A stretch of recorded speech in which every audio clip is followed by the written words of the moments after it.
AlternativeDigitalk. Real issues, real talk. How are you beautiful Ugandans? It's your girl Teddy. Welcome to the fancy floor. Who doesn't see my hair, guys? I am super glamorous. Remember, this is the only show where we're going to be talking about fashion. Please, where are you think? Teaching. What has been confusing you about fashion?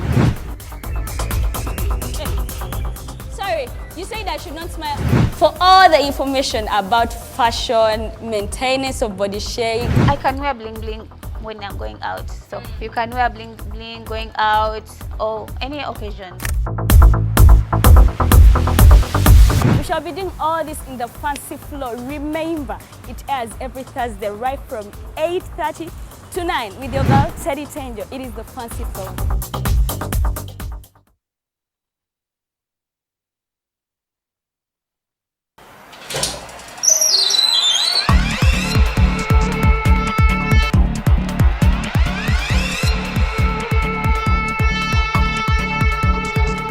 You have got to get up pretty early to go do something.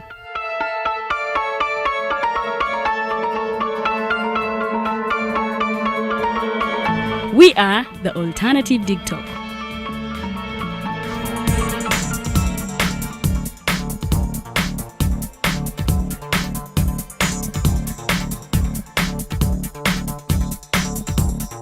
With our mobile studios, we are redefining TV presentation just as technology is setting the pace.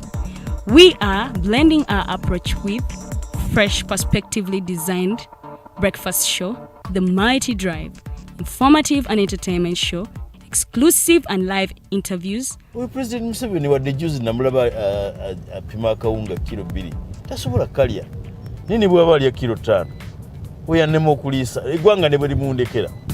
Njagala kwebaza the AlternativeDigitalk etuwadde kano ka Mighty Drive era n'abatuwuliriza bonna abali ku mikutu njagala basaba mugende mu maaso n'okuwuliriza.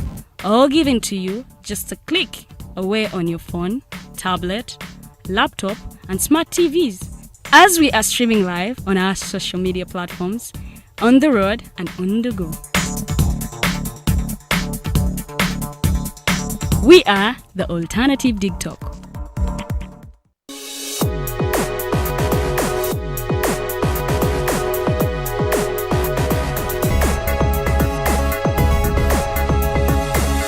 The AlternativeDigitalk.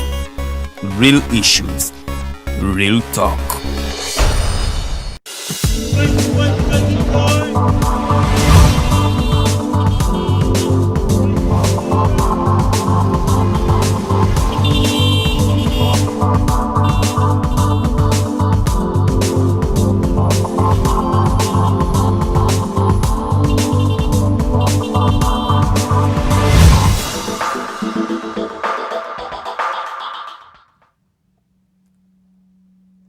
Yes, as we are speaking right now, Kenya is going down to the polls. It's the 9th day of August 2022. Kenya votes, or Kenya decides on who is going to be their 5th president. Will it be Raila Amolo Odinga, the lower man from the ODM party, or will it be the Kalenjin from the United Democratic Alliance, UDA, that is none other than William Samoei Ruto? We shall know that in a couple of hours from now. But today, I just want to inform you that Kenyans are going to the polls right there in the various parts of the country. As we are speaking, many Kenyans as well are leaving they're leaving their country, exiting and joining Uganda, saying that let's wait for the election tensions to go down and maybe we shall be able to return home. I'll be giving you that story. And of course, security has been beefed up on the borders of the country. That means Busia, Malaba borders, they're all sealed on as Kenya goes down to the polls. Kenya will be seeing who is going to be their next president. Many people have tipped off, Raila Odinga to actually be a man who is going to be taking the steering wheel of Kenya. But will it be so? That and much more is what you should expect in this edition and more editions of the Mighty Drive that are yet to come. My name is Edgar Matthew Karuhanga. I would love to welcome each and every one of you to the Mighty Drive Show. Now, the Mighty Drive Show airs on Uganda's biggest and fastest growing online television, that is at Digitalk TV. Now, as Digitalk TV, we are here to redefine and reshape the social media narrative in this country, telling stories through tablets, mobile phones and tablets at the comfort of people's hands, and anywhere they are, the comfort of your internet, you can be able to access Digitalk TV. Thank you so much for watching us. Yesterday, we had the gentleman Gregory Mugisha Muntu, who is the president of the Alliance for National Transformation, right here on the Hotline Show. I hope you had a lot of fun. And in case you didn't watch that particular episode, you can catch it on our social media platforms at Digitalk TV, that is on Facebook, and also at Alternative Uganda on Facebook, and on YouTube. We are there at the Alternative Uganda at Digitalk TV. You can just put in # the Hotline Show. You can be able to watch those shows. We have various shows on this particular platform. As you have heard, we have the Fancy Flow happening every Thursday, 8:30, where we talk about fashion and each and everything. We also have the Voltage Show that happens on Friday, that is proudly hosted by Lillian Luede, and it's the Luganda version of a political show, I would say. So we have different panelists on that particular discussion. It happens from 7 p.m. to 9 p.m. every day. That is, every Friday. That is the Voltage Show. Now, the Mighty Drive returns every day, a daily show from Monday to Friday, from 7 a.m. To 9 a.m. right here at Digitalk TV. We have different things we talk about. We talk about the current affairs in the country, not only the current affairs, but various things, the challenges that are facing our political spectrum, the health system. Today, we're even going to talk about men's emancipation. Today, we have Mr. Lauben Muhabuzi, who is the Executive Director of the Men's Forum Uganda. He's going to be joining me right here, and we're going to be talking about the various challenges that are facing the masculine gender. People who are men. Many men have been seen to be strong, and yet some of them and many are violated in their homes, in their families, and we want to make sense of these things and maybe find out how can we solve these particular challenges. So we shall be bringing you that discussion today. I will be with Miss Farida Bikobede right here, and we shall be having a conversation up to 9 a.m. Now, in case you would want to partner with Digitalk TV, it is okay. Feel free to just send us a direct message on our various social media platforms, as I've told you, at Digitalk TV on Facebook, or you can call the program's director of this entity, Mr. Arnold Mukose Anthony. His number is 0701800212. Now, in case you want us to live stream an event for you, any type of event, you will have a corporate event, a conference, a wedding, a burial, anything, as long as you want it to be live streamed for you, we can do it here at Digitalk TV. Now, we also do videography, we do photography, we do events hosting, we do content creation, we do a lot of things. Now, in case you want to just partner with us, feel free to just call that number that I've read for you, or let me repeat it, 0701800212, so that we can, you can help empower this particular organization. You can also advertise with us right here at Digitalk TV, and we'll be able to throw your products in the faces of Ugandans so that they can actually watch and consume what you are doing. We have a couple of shows that will be coming your way very, very soon, and as I told you, we have one of retired Colonel Kiza Bestie. It's called The Interface. It happens every Saturday from 10 a.m. to 12 noon. We are always having a conversation with the retired Colonel Dr. Kiza Bestie to find out what is his view on what is happening in the country. That is The Interface. It will be starting this Saturday, so do not miss out on that particular show. Tekachi has already been airing. We have an entertainment show coming your way very, very soon. As Digitalk TV, as we told you, we are redefining the social media narrative. So just stay glued. You can just share this feed in the various groups that you are in. Just share them and let people get to know about the awesomeness of Digitalk TV. My name is Edgar Matthew Karuhanga. I am a journalist right here at Digitalk TV. Now, I think that is enough of the introduction. let's delve into the discussion tonight. We have a couple of news stories that are happening. Yesterday, the Ministry of Justice and Constitutional Affairs, that is headed by Mr. Norbert Mao, who is the President General of the Democratic Party.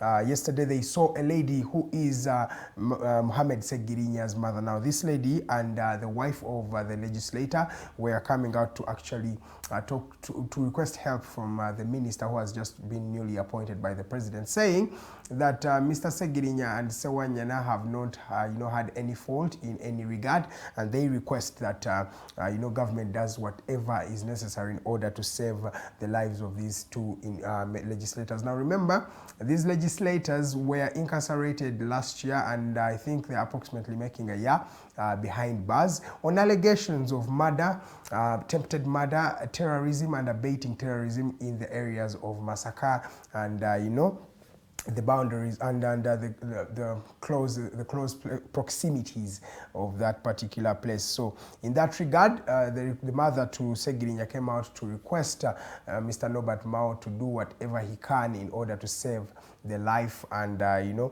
life of this legislator. And he's saying that this gentleman is the sole breadwinner of the family, and he has not yet been there is no evidence that has been aligned towards this gentleman, and the lady requests that maybe something should be done to release this particular gentleman.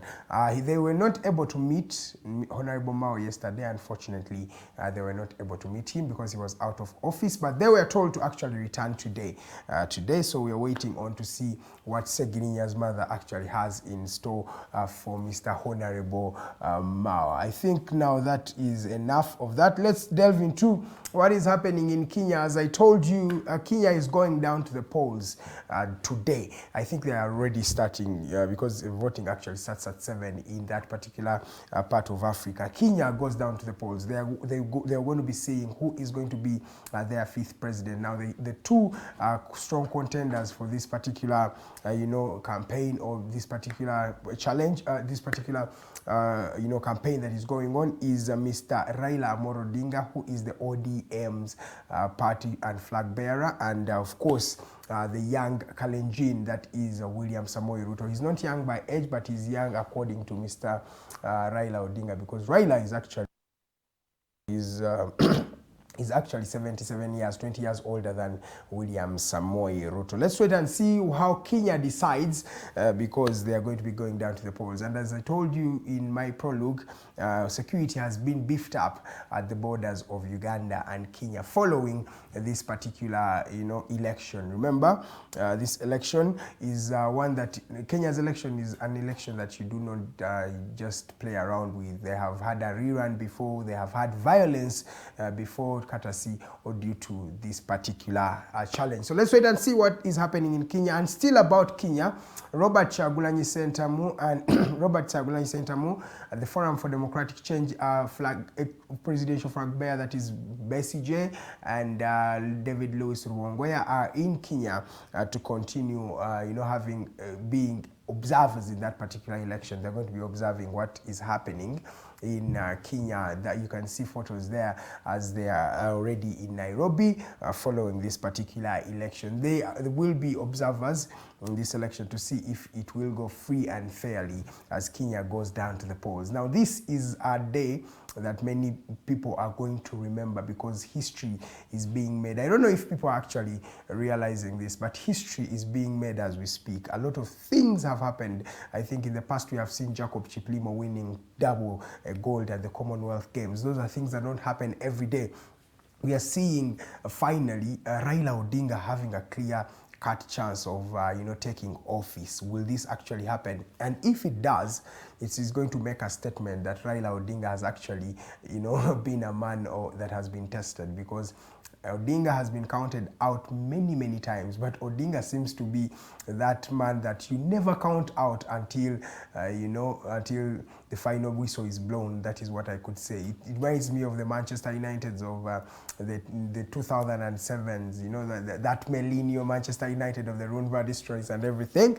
Yes, those people, you never used to count them out. Even if it's 4 goals down, they would come back and make a remarkable comeback. That is Raila Odinga. If Raila Odinga becomes president, he will be one of the oldest sitting presidents in the country. He will be 77, and he will have his first term in office after a long walk to actually this particular office. He has been closed, he has knocked on the door, but many times the door has not been opened for Mr. Raila Odinga. Will he be able to take this particular election home? We shall wait and see. I'll be giving you all the information that you need to know right here at Digitalk TV. You're still watching The Mighty Drive. My name is Edgar Matthew Karuhanga. Now, still in the news that is happening. Now, let me talk about the king of Toro. That is King Oyo Kabamba Iguru Rukidi IV. That gentleman has completed his trek of the Rwenzori Mountains. As you see, he's on the peak of Mountain Rwenzori, that is Margarita. King Oyo was able to do his particular, his mountain climbing. And by the way, it's not something easy to climb a mountain. People are here. Have you ever climbed a mountain? Let me even ask you. Climbing a mountain is actually not easy. But King Oyo Kabamba Iguru Rukidi IV was able to actually, climb this particular mountain and finish it up. That is King Oyo for you. Now, that is a special one to all the Batoros that are out there. King Wanyu, Oyo Nyimba Kabambi Gulu, asoboire omukama wa Toro, asoboire kutemba olusozi wa Rwenzori ya Rumarayo up to the peak, that is Margarita. Congratulations, otyomuno omukama Oyo Nyimba Kabambi Gulu. Thank you so much. Now let's also yes, we speak a bit of Rutoro here and there. Now let's talk about the Gogonya County elections. Now Gogonya County is full of drama as we speak. The candidate of the opposition, the leader of opposition in this country, National Unity Platform, his name is none other than Mr. Opolot Joseph, was actually able to resign from the race. He's out of this particular race that is happening for the legislator for Gogonya County. Now, this follows a meeting he had with one of the clan leaders in that particular area. And after having a talk with this leader, there was a change of mind. He is no longer running for Member of Parliament for Gogonya County. And to worsen it off, he was able to start supporting the National Resistance Movement candidate, Derrick Oron. Drama for you happening in this country. The spokesperson of the National Unity Platform, Mr. Joel Senyonyi, came out to make some remarks and said that is something that we knew would happen, or it is always prone to happening because many people can be bought off in the struggle. Now, I don't know what people mean by buying off another individual. Do you buy them and you take them? Do you buy the way they think? I don't know, but that is what apparently happened in the Gogonya County elections. Now, the only candidate that remains is practically Derrick Oron, who is the member from the National Resistance Movement. Now, the Electoral Commission has come out to have a disclaimer and say that they have not received any written document that shows that the National Unity Platform flag bearer is out of the race, and they say they shall continue as planned, though this gentleman has already declared that he is not running against the Derrick Oron, who is the National Resistance Movement. I don't know how much cash was able to, switch hands, but whatever amounts of cash that switched hands were able to put down the National Unity Platform. Now, that is a 0 to NUP, and FDC has come out to actually clearly assert that they will not, in whatever capacity, put down their candidate to support any other opposition candidate. But because this is a lesson they have learned, according to the deputy spokesperson of the Forum for Democratic Change, he said that they have done their part. They have tried to support NUP. They've tried to create a bond, but this is something that they have learned from. They have said, as FDC, they know that opposition has to be strong. Now, if opposition continues to do what they are doing, playing around those games, they won't be able actually to make sure that opposition is growing or thriving, or there is change in Uganda. So, as Forum for Democratic Change, never again will you see them not flagging a candidate in support of another candidate of the opposition, because this is a lesson from them. They say, beaten once, course. You know, you've already learned your lesson in that particular regard. Now, police also cautions on the increasing rates of, you know, car theft in the country. According to reports, 2 individuals have already been incarcerated, and they have been behind, you know, the theft of various cars. Now, according to the spokesperson of the Uganda Police Force, Commissioner Fred Enanga, these 2 gentlemen were able to help them recover 16 cars, which included a bit of, I think, a Wish, Espacios and Subarus and other cars. So in case you have a car that was stolen from you, feel free to go to the police station, and maybe you'll be able to check out those cars and see if yours is among those lucky ones that have actually been retrieved. But there is an increasing rate of people stealing cars, and not only cars. People or thieves have actually got a new technique of using the Bluetooth or wireless. There's a device they're using to detect if there is any laptop or gadget that is close to them, and they will be able, or in their proximity, and they'll be able to steal that. Now, in case you leave any of your gadgets in the car, it is going to be easy for this gentleman to come and open your car. Now, he may not steal the car, but he will definitely steal the gadgets, or maybe he will steal the gadgets and the car as well. So as police, they have advised you to be careful or more vigilant. Do not leave anything in your car that is so valuable, and maybe if you can, try to put tracking systems in your cars and other different, you know, security mechanisms that are going to help your car not to be robbed in that particular regard. So according to Mr. Fred Enanga, this is exactly what you should be doing. I think I'll end up with a story that is happening right here in Uganda. The office of the Prime Minister has actually seen more, there is more corruption that has been unearthed in that particular office of the Prime Minister. I'll be telling you that story, but because of time, at just 22 minutes past 7 a.m., you will be getting that story tomorrow. Thank you so much for watching the Mighty Global News Updates, where we talk about everything that is happening in the country and beyond the borders of Uganda. That is just a sneak peek of the various news stories that are running running about on social media and our community. I was just able to get you a few remarks from that particular discussion. Now it's time we're going for the rest of the show. We're going to be having Mr. Lauben Muhabuzi, who is the Executive Director of the Men's Forum Uganda. He's going to be telling us what is happening there, and maybe how do we solve the crisis that is impending in our country, where men are being violated each and every day, but many of them find it a weakness to come out and actually say they have been violated. That and much more is what you should expect in this edition of the Mighty Drive Show. My name is Edgar Matthew Karuhanga. Let's go for a short commercial break. We shall be right back.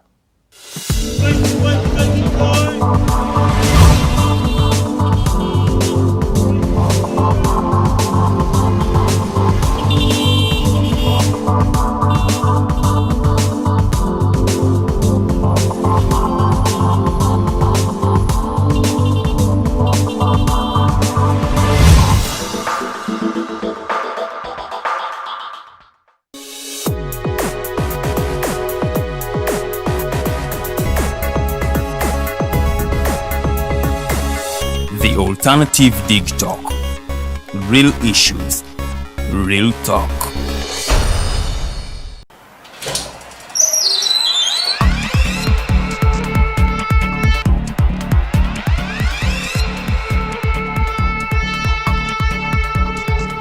You have got to get up pretty early to go do something.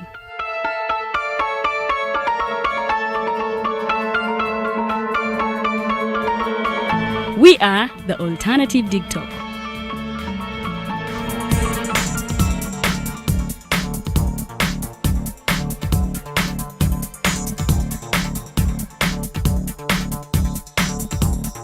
With our mobile studios, we are redefining TV presentation just as technology is setting the pace.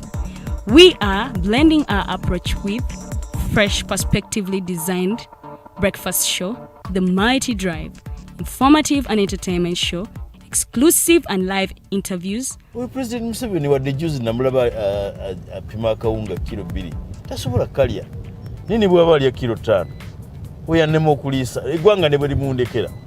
Njagala kwebaza the AlternativeDigitalk etuwadde kano ka Mighty Drive era n'abatuwuliriza bonna abali ku mikutu njagala basaba mugende mu maaso n'okuwuliriza. All given to you just a click away on your phone, tablet, laptop, and smart TVs. As we are streaming live on our social media platforms, on the road and on the go. We are the AlternativeDigitalk.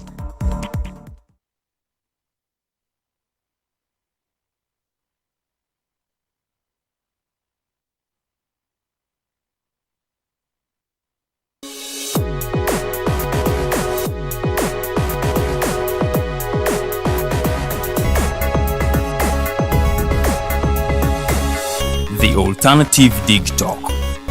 Real issues, real talk.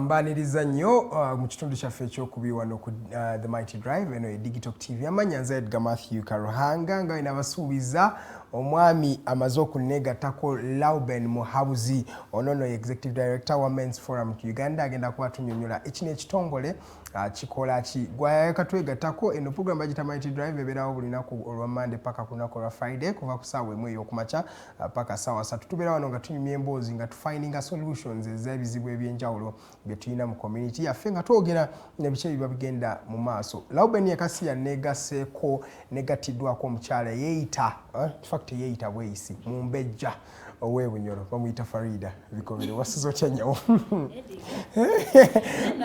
Yeah, I corrected my introduction bulungi nyawo nenga omutandisi n'okugamba violence against men era ogenda gamba kuteseko violence kumacha ekyo toyagala okunkola naye kubanga ensonyi ne discussion.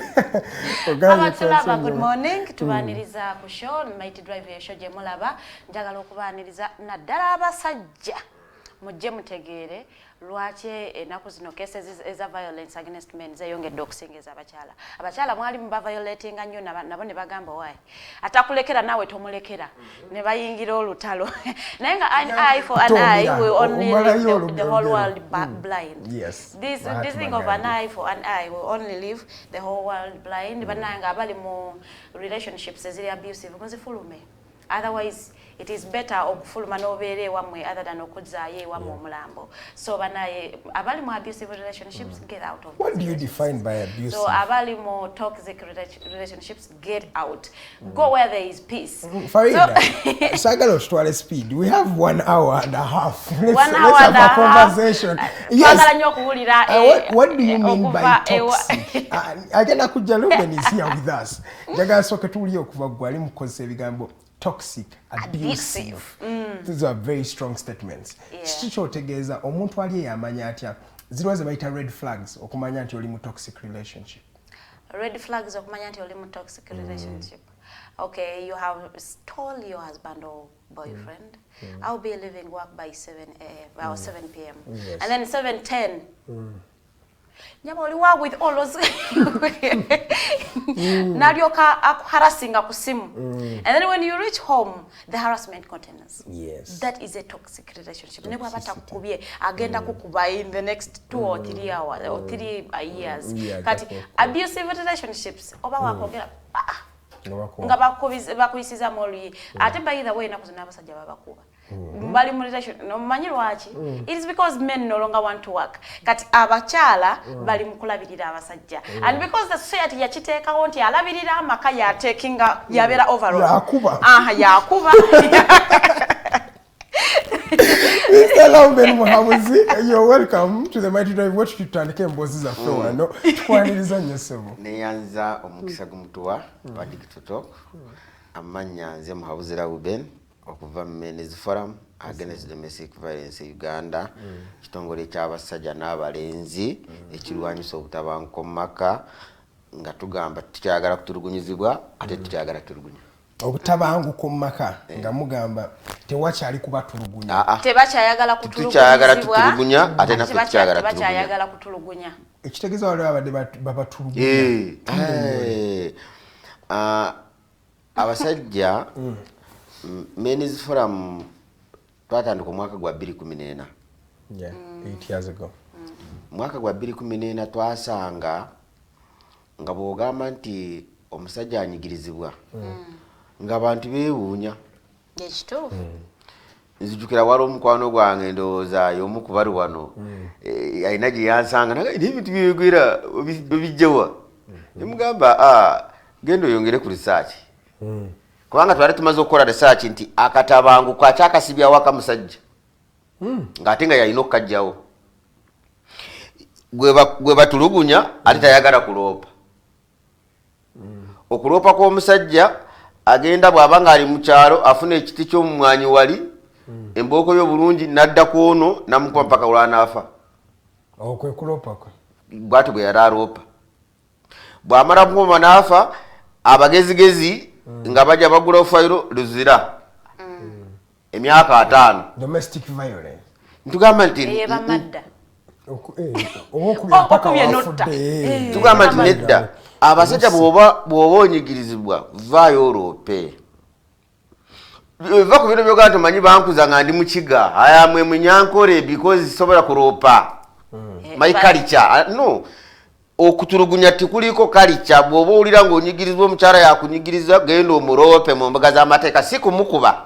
But Lauben njagala tusooke otupainting ekifaananyi tutuuse tutya okutuuka ne ku sseeri abantu nga ggwe okuvaayo ne mugamba katutandike n'ekitongole ekirwanirira. When did you realize how big an impact this was? Wategeera ddi obuvumu kuba nzimbadde sikitegeeranga the magnitude of men being violated. Kubanga tutera bawulira nga boogera abasajja bw'otunuulira minisitule ya genda bw'ogira bw'olabira ddala ng'ekola ku nsonga z'abakyala n'abawala naye nga si kituufu. Abasajja bwe mutwe naye omutwe kasita gufuna ekizibu n'ebisigadde biba bigenda kwonooneka.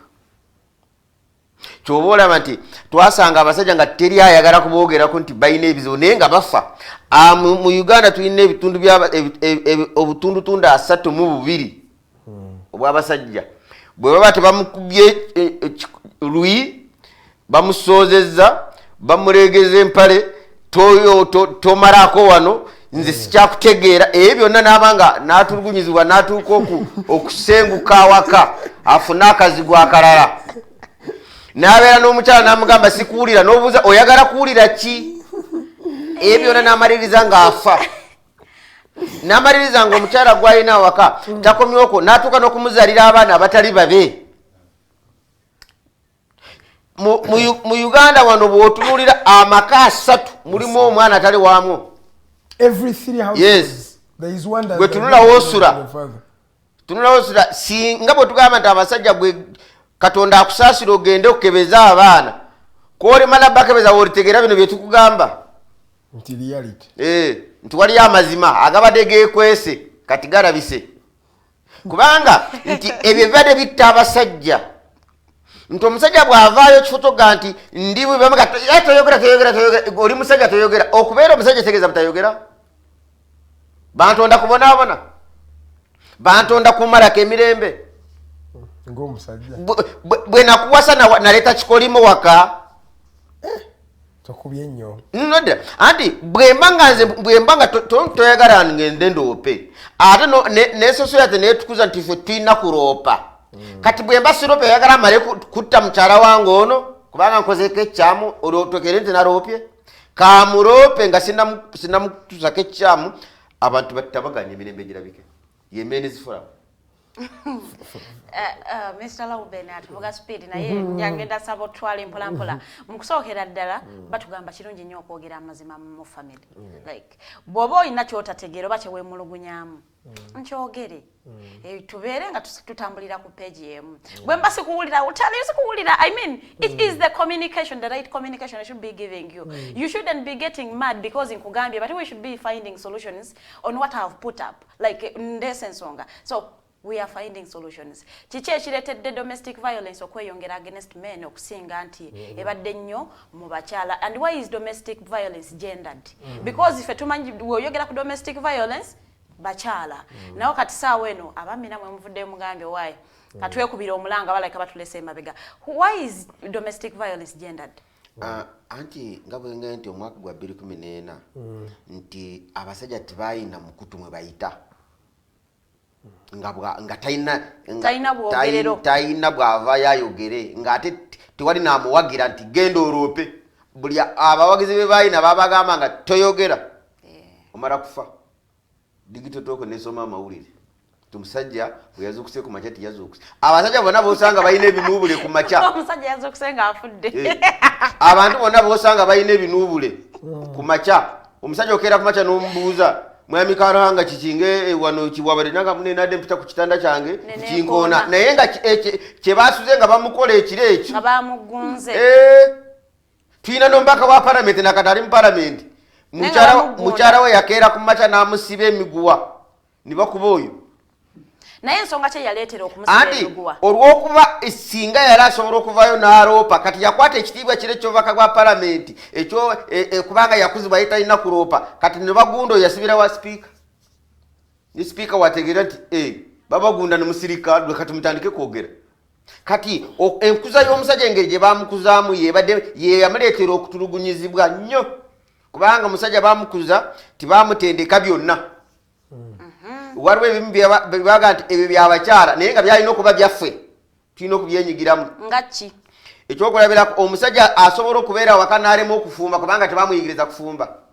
kati we n'omutulugunya kubanga kolina omufumbira emmere agirye ate nga bw'ogimulangira mutulugunya lwakunkambuwalira kufumba ng'ate nkoyi ebyo byonna bigenda okujja ng'era watandise dda kubanga okimanyi nti ekyo kyontulugunyamu simanyi kikola kati kye tuba tugamba nti abaatukuza baatukola bubi obutatuyigiriza byonna kyobala nti ku mulembe guno averaging okuba nti alina kyakuwa alyoka akutulugunya. It's like a psychological torture, something like that. Kati okuba nga nze simanyi kufumba tebanjigiriza kufumba kati olw'okuba nti gw'olina okufumba tulye ofumbira ku beesi gy'oyagala ojjulira ku beesi gy'oyagala kati nimaliriza ng'omusajja ngali tokyadi ng'obwongo bwonna obukyankalanyiza kyabasibamu enguguye afune gy'alaga bw'amala genda nti ebisajja tibitegeera kyasuulawo amaka ne kigenda naye teri yasooka kuyingira mu maka go nabuuze ekizibu kyavaawa kubanga yo omusajja bamanyi nti ayina okufiirira ekyo ebimugasa n'ebitamugasa ayina obifiirira kati kyetuba twava tuge nti bw'oba oli musajja katukuteekateeke omukyala bw'aba akutulugunyiza genda oloope ky'oba olaba kati olaba buli poliisi abasajja baloopa twongera bakunga genda oloope kubanga abakazi balina mission egamba n'abakyala nti bwe bongera tukuba wetwongera okubafunamu tulina abakyala ng'ajja mu bufumbo nga ye maama we yamutendeka mubbi yamugamba nti kasita bw'olaba nga aweze emitwalo 50 nga weekyanga ng'akukuba nga ye tagete yamuleeta waka ng'akukuba ng'akusasula yamuteekateeka gwe kasobola omusajja ng'omugyeko emitwalo nga weekyanga kubanga tageti ya famire ya mitwalo 5 kasita agula ekibanja n'olaba nga alina poloti 2 gwe weekyanga emu etumala business waliwo abakyala abamu nga tubalina mu maka nga business kyobalaga nti sente zoleka tizimala oyagala meka tizimala nolekawo omutwalo twakkanya kulekawo meka ye zendekawo zo nzijjawa tokola nkolawa okulabirira kati nakino katukitereeze madamu olulala ojja kutuuka ebayinza okuga nti madamu okulabirira amaka siga musajja okuva n'olwaleero njagala okiteekawa okulabirira amaka gange naawe fembi kyobalaba bwengendeyo nindeeta 20,000 nindeeta akawunga fumba tulye si fumba olye fumba tulye kubanga nange kyobalaba nange singa nayiga okugifumba nandigifumye ntugirya kyobalaba bano bakarohanga bokyo basinga mu basekati wano amanyi okufumba emmere nafumba nemulya kubanga ewaabwe babakuzanga ekyo mwekiri kyobalaba nti bwogenda eri olw'okuba bamanyi okwenyigiramu nti bwe batuuka ebibatawanya birala nga bana nteekateeka ya bintu naye omusajja ono olw'okuba nti mwakizuula nti ye yalina okubeera mutwe okubeera omutwe kitegeeza kukutuka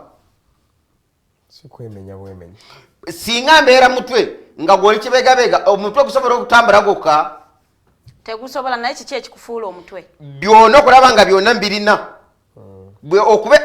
ekireetera nkuwase waliwo byesisobola naawe byotasobola kati tubikwasaganye tusobole tujjemu ekirungi naye bw'otandika nti bino byaffe bino si byaffe bino byange osanga omukyala mu maka nga omwami asasula school fees nga gwamuwa naye bw'atuuka ku ssomero manyi kyagamba baana bange musome kana akasente ka kinaku nze tomanyi gye nakajje ekifo kyogga taata w'abaana yampadde sente zino nzirese ku ssomero taata wammwe awo wonna abasajja nabaleka nga babasiiza akatosi sente yazinoonya n'azikuwa kubanga obwesigwa bwe buli muggwe naye bw'otuusa eri n'otandika n'ogamba nti omanyi mwana wange soma sente zino nazijje wala ne jjajja ye yazimpadde newefuula nti gwe wazinoonyeza kati kyetuba tugaa nti sebo gwatulaba kasente kono bwe ziba sinye ebitwala ku ssomero bakweka alisiiti ate obwesigwa buli wa ati kati olwo obwesigwa butandise anti wodigitega nti kati olwo okwesiga kubanga ntandise kuzeetwalirayo kati byonna byobadde owooza kubanga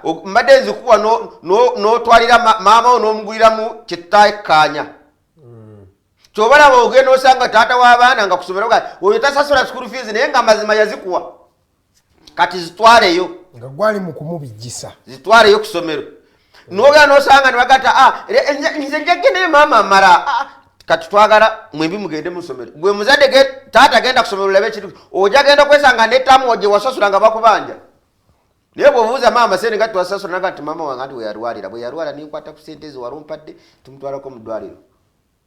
How did we reach here? Muhabuzi, oyogedde ku nsonga nnyingi omuli abakyala abatulugunya abasajja bani babakuba okyogeddeko n'ebyo ebitekusikina system yogamba nze yasasudde otaking a credit for where it is not due. Nsonga forms kyendala abantu zibatalaba zolowoozaako naye nga zankizo nga abantu babatulugunyizibwa naye nga bo ayinza okuba takimanyi nti ali mu kutulugunyizibwa. By the way nga gwolabanga obuntu obutono naye nga actually there are hints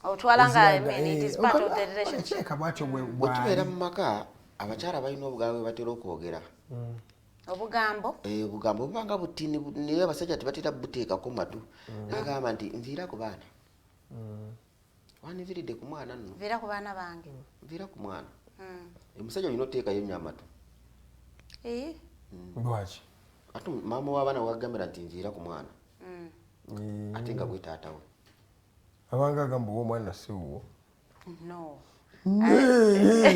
kituufu okalaba lwaitonvira ku mwana omwana oyo lwaitomuvaako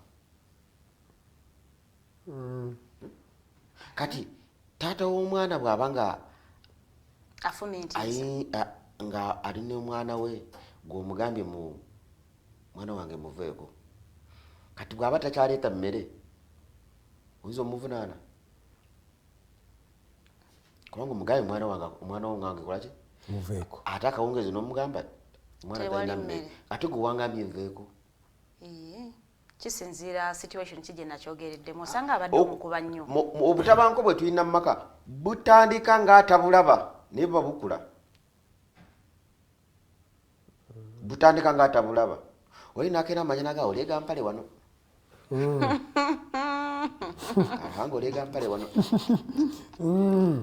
nawe oli musajja obwo obugambo obwo bwegendereza awaka bwina sigino gye buleeta kati bw'oba ogireega kitegeeza waliwo ataleega bw'oleega bulezi mpale wano ate abasajja bonna by the way yes kituufu si kituufu nze njagala okukkiriza nti omuntu agenda okugamba nti oleega mpale nga waliwo factors eziriidinze ku kino omwami wo oba mwagalwawo buli bw'ofuluma ekintu kyotasobola ku maintaininga obuzibu buba bugenda kujja kubanga naye ayinza okuddamu n'akubuuza oba teyagala nzireege ntya kati ye okutegeera okuleega empale kwaleega ekikonde kya kikubo olyoka okiwulire otegeera entaleega mpale kati bw'amala kuba ekikonde amangu ago olina mikwano gyawo nga baga tugende ku poliisi poliisi bw'otuuka ku poliisi ye tebuuza biki ebibadde nga bagenda banoonya omusajja kadenge 5 zezikunono oyinza okulowooza oli mutujju kadenge 5 ne bakuleeta ne bakuba wali mu kkomera ogenda okuddayo eyakugamba oleega mpale tageti ye yali yakutwala kibanja nga kyagenda dda nga ye yatageti naye we yayitira oleega mpale kubanga akimanyi nti obusungu bwo akimanyi nti olina obusungu akimanyi nti abasajja bo tebafuga busungu twakatandika okubayinziza 2014 bw'otafuga busungu bwo ebibanja kigenda bw'otafuga busungu wakentebe mujazigabana kati ate tutufudde ffe n'abakazi tugenda mu bufumbo kukima bintu ati abamu gwe kasita omanya nti oli mu bufumbo kulaba nga obudaabuda omwagalo katonda gwe yakuwa omubudaabuda asobole okuvaamu naye kasita olaba nga tokyamubudaabuda manya nti ekizibu kiri ku ggwe tikiri ku ye abakyala bonna boolaba baga nti abasajja bonna basuula obuvunaanyizibwa abasajja si be babusuula mwe mwabusuula kubanga kiwajja okukola wakivaako kati oli ku kya neiba ate batya nawe ate ng'oyaga nnyo okuvictimizinga abasajja batya anti bw'oba nga nze bwe tuba nga twafumbirigana obufumbo tutegeeza nti tuyambagane naye kasita nze obindekera kasita obirekera nze gwe n'obivaamu awo obufumbo tuba tukyaliyo awo okutulugunywa kw'abasajja bwe kuva nakuleeta omusajja bw'oba onsanga nga nkuwasiza si buli kimu nti mbeera nkimanyi naye okingamba ddi okingambira wa toyinza kubanga wakava otuuse essaawa 5 n'omuze naye musajja gwe totegeera bulungi olina okuzuula ddulwe mba ntegeera olyoka oŋŋambe ye ddi lwemba sitegeera kati bwenkoma osamusamu mba sitegeera ate bwenkomawo 2 ku makya oba totegeereddeko dda kati ebyo ebigambo ebyo teeka kumanya obusengeko tokubigamba mukwano gwo taata w'abaana maama w'abaana nti nekyokubiri nti omusajja ekirala nti omusajja okuvaayo aloope kibadde kizibu nti omusajja avuddeyo n'aloopa n'agenda ku poliisi n'agenda n'aloopa bannange nze kulopa mwami Lauben omukazi wange ali waka buli nnaku antunya anjiira mazzi abasajja boolaba babayira mazzi balina ebinuubule mazzi n'agafumba najja n'agakwira pa naye talina kyagambirwa kyagakuyiridde kubanga mukwano gwe ayina engeri gye yayingiddewo mu maka ono n'ateekawo ekigambo ekirala ekitabanga nawo abasajja bonna boolaba bandibadde baagala kuwangalira mu maka gaabwe naye olw'okuba mubakwata bulala nemumaliriza nga mubavunaana bye batakoze mwami Lauben nze njagala okukkiriza nti change of behavior ejja nga waliwo ebikoleddwa kati tugambe pata naawe oba omutegeera bulungi nnyo nti bw'aba akyusizaamu mu mbeera osobola okukya-identifyinga lwaki tebasooka kuteekawo dialogue en nga tetunnatuuka kweri bakuyiira amazzi because bwe mba ne omwami wange I can see change of behavior ne bw'aba talina kyaŋŋambye and I will initiate the dialogue what is wrong abasajja ebibala ekibatulugunya nti abasajja be bokka ababadde tebalina nsonga lwaki bawasa nga bawasa for fun because Edgar Karuhanga awasizza nange ngenda kuwasa talina nsonga emuwasa kinyumo kabajje bakitandika kutegeera batandika kutandika okukitegeera obulungi abamu 2014 nti bwe mba mpasa netaga kuwasa ki twawasanga kinyumo family bagala owasa okuze wasa osanga omwana muwala mu kkubo noga nti oyo ajja kunkolera amutwale waka notwala waka otuteki wani ani amuzaala yakulirawo ani yamukuza kati omaliriza ng'otutte omuntu ate alina kufumbirwa nga ye alina kuzaala buzaazi nga bw'atambula azaalira abasajja bonna bali mu ggwanga kati ate gugwepikako ajja kuba emigo jajuwulira ajja tulugunya gwe okubako kofuna omala teeka wali 2,000 gwe tomanye basajja bameke okubatulugunya nti okufuna kaafuna ak'ekiro amala teeka wali n'alayira basobole okumukomya kandi tuteeka omutwalo wali abalala basaba n'etaano kati Stop your jokes. so kati ekyo n'anoonya wanaakiroopa agenda okugenda mu famire akiroope nga baseka naye nga tamanya afa ky'oba olaba tulina abaana mwandu bangi kubanga ebitta abasajja ebibatulugunya tebaagala kubyogerako omanyi kye bayita okubanga okomyewo awaka ng'ennemmere ogireesi buli kimu okireesi olinaga nti bw'oba oyagala kukwata ku nambole yaffe teeka wali omutwalo awo omusajja nalyoka naga naye kati akawunga kano kendeese batemanyike kati awo bapastors bwe bagiramu mu nsonga zino bapastors baliwa abamadiini okay basheiks mu mizigiti obufumbo tibuli ku munaddiini no nanti okutabaganya genda olope oba otya okuloopa bazadde genda olope omuntu awatuufu woolina okuloopa olina okuloopa wakati gwe gy'ofumbirwa nange gye nkuwasa be basooka kubanga tulina abanaddiini nga byabalema dda nga mutume oyetaga mujjeko n'ekyobunaddiini tubalabye wano nga mubalaga wano ku mawulire nti kyamukute naye munaddiini kati obufumbo si bwa munaddiini obufumbo buli between me and you ate tubukkanyeeko n'abazadde bano kyoba yatubuza bw'oba owasaani yejo gwogenda okuwasa mulimu amaka nga go tebagawasaamu nga bw'otunula bwoti ewaabwe tere yali abadde mu bufumbo n'amala emyezi 3 bwe yafumbirwa ono yamalayo 3 n'azaalayo omwana omu yavaayo na lubuto nadda waka n'azaala n'agenda ew'omulala naye n'aza kati gwe baabi musajja watuwa osanze mu kibuga ayambadde n'otwala waka otutte ekintu kirala nnyo kicupuli sina kicupuli nduza kisingako awo kiba kisingako katote waliyo basajja betalimenti ifumbirwa nabo gye bali nga kipapula nga si kipapula ndooza kiveera kati oteeka okumanya oteeka kuba quality eno ogibala otya ani yakuza kubanga ffe mu bufumbo omwami ateeka okuba nanansi ne Mr. Lauben naloopa ntya tuli mu cohabiting nefumbiza naloopa ntya mbazadde abatablessinga bufumbo waffe abantu bonna abali mu bufumbo buli omu yabutandika bulala naye bw'otuukamu otandika bukyusa kubanga bwe nkufuna nga simanyi bazadde bo naye bwe tumaliriza nyina obategeera kati bwe mbategeera nga mwamu baali basezi nkuzaayo nkujjamu ntyaga naye waffe tibaali basezi naye tuddamu kuseera wano kubanga oli abeera munakewa bwe tikavaamu nobwalokoka kasigala kakyali omusazi nga bagamba kimutemba butembi ekiraba anti kati gwebeera naye ng'okimanyi nti esawa emu ajja kusera beera naye ng'okitegedde bwe onaamusanga agenze kusera lekakayana kubanga olede wakizuula nti gwawasa muki kati kitegeeza nti nga tonnamuleeta sooka weetegereze no omukyala wo abasajja bonna boolaba abadduse mu maka yanoonya gyaloopa omukyala wo nga tamulaba ekyokubiri abasajja bwe bagenda okulopa bakyala baabwe mu ofiisi z'amaka ku poliisi owa poliisi abadde akola ku famire eyo amaliriza nga amufudde boyfriend ate simanyi ndowooza olaba abasajja bwe bakyali ku buzibu gwe yagenda okulopa omukyala bwe yajja ate bwe yaloopera ate yamufuula boyfriend yaddukidde ofuna obuyambi actually seen that first hand nakirabako first hand nga omwami agenze n'aloopa omukyala ne babatwala ku poliisi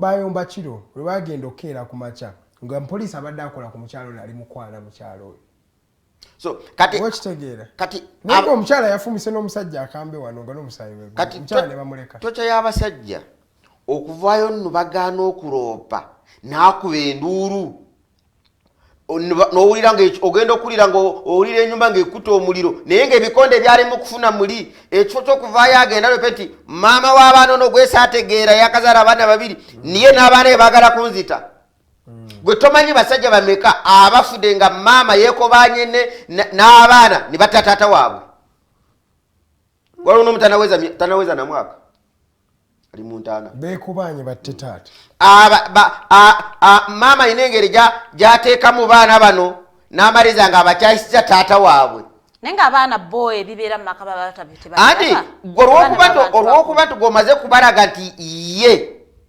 si wa mugaso ate si wa mugaso nga ne mukasiisira mwe mwebase ate nako yateekako amaanyi okulaba nga akazimba mu kabeeremu kati bw'oteeka ku minzaani olaba nga ani yeetaaga okutereeza madamu bonna beetaaga okutereezebwa omusajja n'omwana kati kiba kitegeeza nti obutategeeragana bwaffe mu nnyumba bwe tuba tuzadde abaana gwe n'okwata tulemye okutereeza ate n'obinyiika mu baana kati n'abaana n'oyagala bakulwanire ku ntalo gwe ze watandika wekka oba nzize natandika nzeka kiba kitegeeza wateeka okubaawo okwogerezeganya abaana tebabateekamu abaana will always take the side you are victim bw'abanga taata gwe banyigiriza abaana bagenda ku side ya taata abanga mama gwe banyigiriza abaana b'abantu bakulu abaana bano bagenda otuuka okudda ku side ya maama oba ya taata nga maama kubanga obudde bwe bataata bwe bamala n'abaana butono okusinga maama bwamala nabo kubanga y'omusajja bamuyigiriza genda okole oleete tebamukkiriza kubeera n'abaana naye kwogeramu nabo okutuulamu nabo azanyemu nabo abawulirize maama yeka yabawulirize era kyobola omusajja bwakeera ku macanga tagenda kukola maama mbuzi owaye leero tugenda kukola no I am just being concerned obadde ng'ogenda okola leero toliiwo leero wooli oba olina otugamba oli ofu baakugobye oli mulwadde omuntu aliwe ate obuze tuwakitogeze kukola no tuli waffe nze naawe tuli toyina waki omubuuza nti leero tokoze nga tokimanya aliwe andibanga olera awumuddemu nanti bw'oba owumuddemu tugambe kyogamba bwe mba mpumuddemu nyina okwanga nti ewange mpumuddemu kati mpumuddemu ewange mukulu Lauben Muhabuzi webale kubanga otwadde discussion eyo eri really strong naye kyetwagala okwebuuza to what extent are men to blame biki abaami bano bye bakoze ebibaleetedde okubanga basongerwamu olunwe ate to what extent are women to blame and maybe what should be the roles or what should we do to reduce the increasing domestic violence both against the women and even against the men naye nga tonadda mu kibuuzo ekyo tugenda kubanga tugenda mu kuwumulamu katono in fact waliwo wano asindikidde ka message n'agamba waliwo abakyala abavuma abasajja nga avumira mu mwana agamba naye obusiru bwa kitaawo obwo ogwo omutwe gwa kitaawo ogwo you actually abusing someone naye nga ayisa wantu walala ebyo omutwe guba gwakulanga ogwataatawo abaguvuma. Ladies and gentlemen, let's go for a short commercial break. We're still with Mr. Lauben Muhabuzi, who is the Executive Director for Men's Forum Uganda, an organization that is really amplifying the voices of the men out there. Men are actually going through a lot of stuff. Ladies and gentlemen, tugenda kumukumula mwe tukomawo tugenda kusoma ku messages omwe ezili ku social media kuno mujja kusobola n'okuwa amasimu wano obuze ku mwami Lauben ombuze kyonna kyoyagala abenga akuddamu eno bagiyita Digitalk TV nze Edgar Matthew Karuhanga katuwumulemu.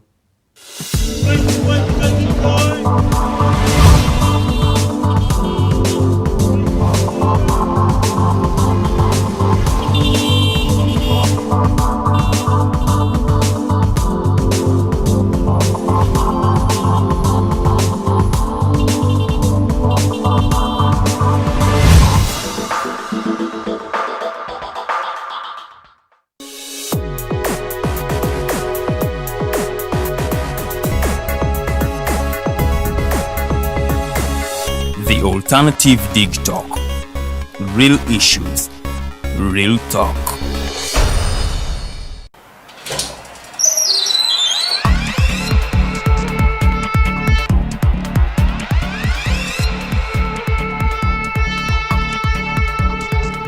You have got to get up pretty early to go do something.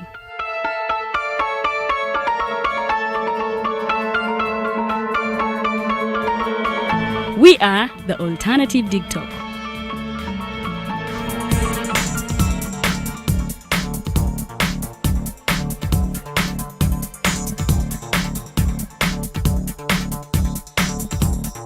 With our mobile studios, we are redefining TV presentation just as technology is setting the pace.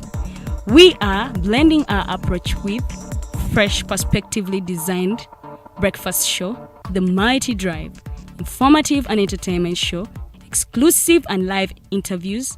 President Museveni wadde juzi namulaba apima akawunga kilo 2 tasobola kalya nini bwaba alya kilo 5 oyannema okuliisa eggwanga ne bwe limundekera.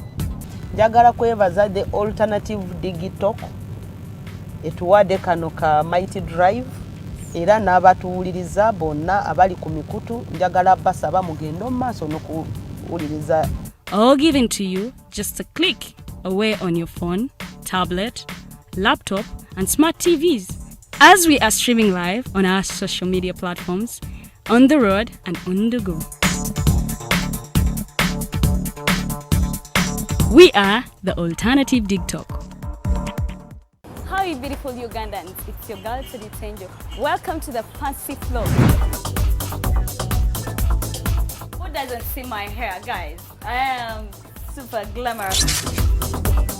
Remember, this is the only show where we're going to be talking about fashion. Please, where are you think? Teaching. What has been confusing you about fashion? Sorry, you said I should not smile. For all the information about fashion, maintenance of body shape. I can wear bling bling when I'm going out. So you can wear bling bling going out or any occasion. We shall be doing all this in the fancy floor. Remember, it airs every Thursday right from 8:30 to 9 with your girl Teddy Tenjo. It is the fancy floor.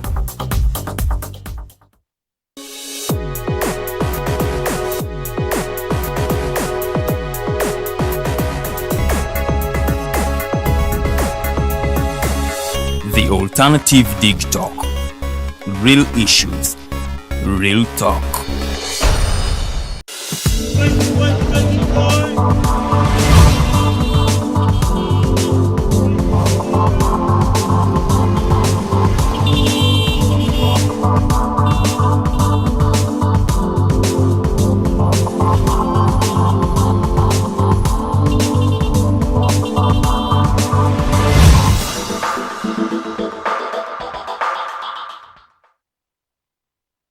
Tukulikeyo mkuumulamuko esawa ziri 2 okyala badde Mighty Drive.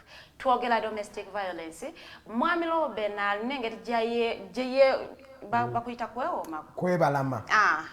Ensonga enaku zino abasajja tebagala kukola. And it is one of the key causes of domestic violence against men because tebakyayagala kukola bagala okubalabirira. A young boy of 18, 19 ali ku maama w'emyaka 36. Kati oyo maama bagenda kukusabulanga mutabanyiwe. And you are not talking about that. And you are the way you are defending men. Notugamba mbu namwandu bangi okusinga base mwandu. You are actually implying nti tutta abasajja baffe kolokwa twagala ebyobugagga. But that is not the issue. I think nze njagala okukkiriza nti mu bufumbo tewakyali dialogue. Abantu bafumbirwa nga bayina bye beetaaga nga bayina targets. So omuntu oli aba akolerera kiri kye yajja okufuna. Kati nze bwemba nayingira mu relationship nga najja because the man has money naye nga saamwagala. Nze my target yonna obwongo bwonna kyonna kyonna kyendowooza sente. So kati gwe gwamanyi oboze ne situation zo I am not going to calm you down. What I am doing is targeting my money. Am I being paid? So it is the reason why abaana batandise okusaba mitwalo 5. Takawana ekyetaano olyokobeeko ne kyeweekolera because I mean ekyo kyewamulaga bwe walinga oyagala okumumiitinga ng'osooka n'omusindikira y'ekyekumi akirina mu bwongo. I think tuleme okuleeta abasajja bano nga tubafuula nnyo ba victim naye tutunuulire factors eziriidinze ku wano we tuli. Asooka akiddemu to what extent are men also to blame? Teriyo omusajja teyagala kukola. Jebali taliyo abaana bavubuka Mwami Lauben nsaba okulopera bakeera mu gym. No, sagala ogambe bami rephrase it. Ennaku zino guno omulembe Mr. Lauben tegwagala kukola. Si bami abaana bakeera mu gym ne bakola obunyama ne badde wali ne beparadinga. Genda ku kayeno laba abaana ge beteeka ku midaala aba bagule. Abo toyinza kubayita basajja. Baki abo baba balala goyina ombadanyiriza erinnya naye omusajja teri musajja tayagala agenda kukola. Taliyo goyinza okuba ng'omulaba nga takola naye byakola byanabanga by'otalaba naye nga teri musajja tayagala agenda kukola. Taliyo kubanga ayagala agenda akole yeebeezeewo ayagala agenda akole abeezeewo maama we, ayagala agenda akole abeezeewo abaana be, ayagala agenda akole abeezeewo mukyala we. Naye ebizibu bwe bijja ne wabeerawo omusuubuzi, buli kyaleeta oli kyatwala ate tikirina magoba. Ebintu byonna byemaze nga nkola nindeeta ngenze ekizuula nti nali manyi tubikola fembi, ate kati gwe wajja kwawuzako ogende ate nze nsigale. Wakati omwo mu kuzaala abaana muwandeetera n'omwana atali wange mbye tugenze ntukola ate toyagala kwogera maze mbakebera kati onvunaanira wanga gwe mu bulungi bwo nze bwe nazuula ekyama ekira ninkebeza abaana ninkuza ti abaana tuyinawo basatu nyinawo omu ate oŋŋamba nabo bange kati ekyo kyo kinyonyola otya kiki ekyaleetera omukazi ono ogenda wabweru okwenda what caused the infidelity? Kati bw'oba walaba nga ekyo kyekituufu bw'oba nga walaba nga ekyo kyekituufu mu bufumbo buno gwe lwaki tuwasigala eri Lauben, eno si blame game. Twagala tufindinge abaami bo bakoze biki ebireetedde okuba nga bajogebwa nga bajolongebwa nga bamanyirwa biki bye bakola kubanga naffe tetuli perfect. Abasajja bye bakola kwekuloza nti buli kimu kyabwe mu maka nyonyola nti abasajja kwekuloza ebintu byonna ebireetedde ebyo bakola nti ebintu byonna bye bakomye okubyagala nga byabwe kubanga omusajja aganaga nti ennyumba yange eno nze nakuwasa nze nkulabirira ebyo bibaleetedde okubatulugunya. Gamba ennyumba yaffe, mukyala wange, baana baffe, ensimbi zaffe, ekintu kyonna ky'osinga okwagala nga gw'osinga okukyagala nga si munno kijja kuleetera obuzibu.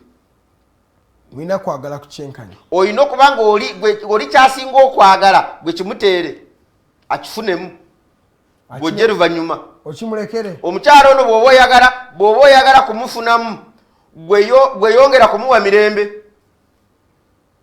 n'essanyu buli bwakoma ng'omulerako buli bwakoma ng'omuwakahaaga buli bwakoma ng'omugambayo obugambo bwanjawulo banaye leero ng'omungoma leero eriiso nga limyuse bulala naye nowakubadde lya black kati wembaze sagala omanyi I'm also not up for it. Ati kyekiri kyobuuzibwa biki bye tukola kati ebituleetera ki kati buli byosinga buli byomanyi nti obyagala nnyo bw'omala n'obitta emirembe giba gigenda kulabika. Abakyala bano baagala kulira kirabika the cost of me abantu bano anti okirabe bwekikaluba okirabe bwekikaluba kati abasajja bwe batebwe bali ekyo nkitanti ekyo. I feel it's selfish for always want to be doing everything and there are many women who feel that the man should do this, the man should do this. I am hungry, I want this, I want hair. Whereas it is okay, but women some women always are always at the receiving end. Okubeera n'emirembe, it reminds me of a government I know which I won't mention. Okubeera mirembe nga yeri mbuyinza yo weva mbuyinza tewaba mirembe mu maka. It feels selfish at the end of the day. Mu maka kasitobeera power over. How do we partner? Nti Edgar asanyuke ne Farida asanyuke. Bw'oba oyagala kusanyuka mu maka muteekwa kuba power with. Kati kitegeeza nti ffenna tutwagala kulagira. Abasajja ebisinga okubatulugunya kwagala okulagira ate abakyala tebaagala balagira. Butuufu tero ayagala mulagira sayidi zombi. Yamba ndengenda kubuuza abasajja mwe abaagala okubalagira. Okiraba? Abasajja bagondamu. Singa mu maka tujjamu okulagira emirembe ogenda giraba mu maka tuteeka okuleeta okuteesa tukkiriziganye nti mwami Lauben ne mukyala wange olwayo tugendagendako e Kampala olaba otya naye Kampala tugenda kukola ki tugenda kulaba ku Karahanga Karahanga yani noyi mukwano gwaffe oyo tujagenda saa 8 naye saa 8 jakuba mpa obumyu bwange ebyokulya tujagenda saa 10 olaba butukkanyiza gye tulaga kati nebyo tugenda okolayo tubitegedde n'essaawa ze tudda naye kasomuga yabala tugende akubuza tuwa onyambaza ki kana onyambaza otya soka nze siri mukategeera kati obwo obuyinza obwo abasajja bwe bayina mu maka bubaleetedde okufuna ebizibu nti bw'otakendeze ku buyinza bw'olina batuse kuwa obutwa nengo buyinza abasajja babujjawa anda abasajja bagamba engeri gye society ne kalita engeri gye babakuza ate nekitakomokono bakka ne mu kyati ng'abasajja balina okubanga bo bali waggulu musajja alina okubanga ye byonna kati ekyo nekimuleetera omusajja bambi kati naye mu byonna ono omukyala n'akizuula nti ogambe byonna naye ekiro nja kukunyola ojja kuwulira mukazi n'akeera mu makya nga ayambadde akati n'ojja ku makya oli musajja munene n'ekirebo okira n'amayinjo gaye n'akunyolera kuli ne pisito ng'ogirina naye omusajja naye gwe banyolera ku ekyo naye abeera musajja taba musajja andi kati taba musajja mmeka oba oyagala akwate nedda tolina kwata kitegeeza does it mean that in a society bw'oba oganye isoke ngokolaki kizoke omusajja ate ekyo toyogedde ekisoke ekyo omusajja tebakimuteekamu ekyo tebakimukulizaamu abamu tebakibakulizaamu Karanga bwebaze katonda tubanda banga bachukulizaamu I don't know njagala kyogere it is okay today it will be okay tomorrow even next week no let me tell you I think this the fact is this it is sex is an action between two human beings a man and a woman and it is consensual that means if either party does not want to indulge in that particular activity that means the activity will not come to pass. Why should I rub my knees and pay 10,000 guy Wagambie to have sex with my wife? If you don't want it, then it is okay. Leave it. I feel abakazi, no, this is the truth. Women have used the strength of sex to manipulate. Very many men, very many great men have fallen because of sex. The moment you have strength over your sexual urges, you are unstoppable. Because ekintu ekyo abantu abasinga bakikozesanga the ultimate tool okuko wasinga okukozesa ekintu kyayagala okole. Naye nga normally sometimes walibadde togenda kikola in your normal day-to-day life, but because your urges are higher than your thinking, normally zanga okoze ekintu kyotalina kukola. Karanga ekintu kyoyogerako olw'okuba omusajja tebaamukuza bulungi na kumutendeka byonna bwe tuba tuteekateeka abasajja nze nteekwa okuba nga nze ndi mubisi gwa njuki omukyala wange nga nanansi nanansi ogimanyi ngitegeera ate omubisi gw'enjuki byonna bikola ki biwooma kyekimu si kyekimu naye nga byonna bikola ki biwooma kati ebintu byombi ebibiri nga byonna tibiwooma kyekimu naye nga biwooma bisobola okuyomba kati kiba kitegeeza nti nze bwe mba nyina kyenjagala ewoono bwe ngonda n'ekifuna nfiirwa ki tewali ate yono bw'aba alina kyayagala ewange bw'agonda sikugonda okugamba nti sikyali musajja naye bwe ngonda n'enfuna bye mbadde njagala ewoono ate n'abimbulira na bulungi ate n'abimpa na bulungi ani afunamu fena tufuna nze nsooka naye buli bonna bafunamu era kyogedde bulungi fena tufunamu by the way fena tufunamu abadde asoose okusaba mu bufumbo bw'oba toyagala bakutulugunye bw'oba toyagala kutulugunya okugonda kitegeeza nti oba tokyali musajja okugonda abasajja balowooza nti bwagonda okugonda bakutegeera bulala nti bwagonda kati ngondera omukazi ono gwe nawasa ne Lauben wogonde nnyo ate abakazi bamanyira sikugonda okuno okugamba nti omanyi nti bwe nakomyewo nintula mu katebe muno ninebakambwe eti ningonda okwesika bayita ati nange okugonda nange kwengamba kuogamba wogonde nnyo omukyala otegeeza okugonda ennyo oba otegeeza ki atunyonyole okugonda kwange kwendi mu kutegeeza kwe kubanga you try as much as possible to always fulfill your partner's wants more than yours. Or you put them ahead. Neda nchajja. No, okugonda chiko ngamutegeza because you soften in order ngo omanyi for peace to thrive normally. This is subject to scrutiny. Naye okubeera eddembe okubeerawo wetaaga okubeerawo omu akkiriza okugonda okusinga ku munne, right? Kati mwami Kalanga nze bwe abasajja lwaki tuvaayo okubateekateeka nti bw'oba olira ng'onyizibwa genda oloope naye ne gw'ogenda okuloopa olw'okuba tiwamanya engeri gy'olina okumuhandolingamu bikyebe ebizibu byajja era oloopa ne tukusingirayo kati oba olaba nti ne gy'ogenda okuloopa ne by'ogenda okwogera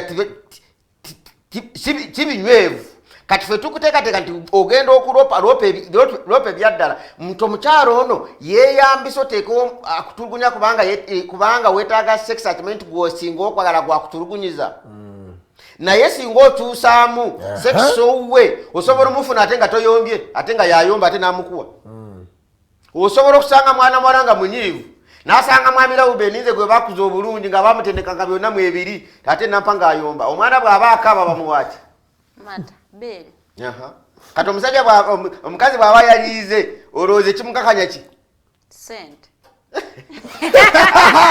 For the one time she has spoken the truth. Ladies and gentlemen, tukikanzi zino ziri 14 ezakaita ku ssaawa 2 ez'okumakya tuli ku domestic violence oba obutabanguko obugenda mu maaso mu maka. Omwami ono Lauben Muhabuzi ava mu kitongole kikola ku nsonga z'abaami Men's Forum Uganda boogera ku nsonga ezigenda okukyusa obulamu bw'abaami nga finding solutions to the increasing domestic violences meted both against the men and the women. Tubadde tukyebuuza ku abaami bakoze biki ebyo ebireetedde okuba nga bamanyiirwa ate katwaga tudde ku saidi y'abakyala bano Lauben.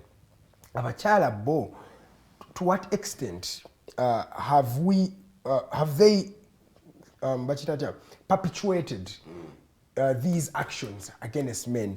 Biki ebyo bambi nabo osanga kiri mu nature ye Farida nga ye alaba watakutera tugaze waliwo gwe nawulira mbu yanyiga batamutera amazzi mu kinaabiro watakutera amazzi mu kinaabiro ye it's okay to her ewaabwe tebyaliyo to what extent bambi omukyalo ono gy'osobola okubanga omuwa ku magezi oba biki byakola ebyo nga tamanyi nti no biruma abasajja naye at the end of the day nga bibatyobola nga tebibazza wansi ne self esteem yaabwe ng'eddira ddala wansi. Ekisooka teriyo omusajja ayagala kumuyisa mu maaso kuba olina akasajja kampi nga nze oba olina akawanvu nga nze kawe ekitiibwa ye yeewa ekitiibwa mu kusookera kwa byonna tutandikidde awabasajja nti omusajja yenna gw'olina ne gw'otabalamu magezi kasita oba naye obalemu amagezi kuba gwoba walundawo kubanga bw'omala mubalamu amagezi oba ogenda mufunamu mwagale nebitayagalika muwe ekitiibwa mwagale muwe byonna byeyeetaaga byetaaga emba si byetaaga byonna ebiri omanyi byonna byeyeetaaga ebiri ku mubiri gwo ne by'osobola okulaba ng'osobola bimukolere ne byeseetaaga ng'abyetaaga ne byateetaaga ng'olaba ng'abyetaaga nabyo bimukolere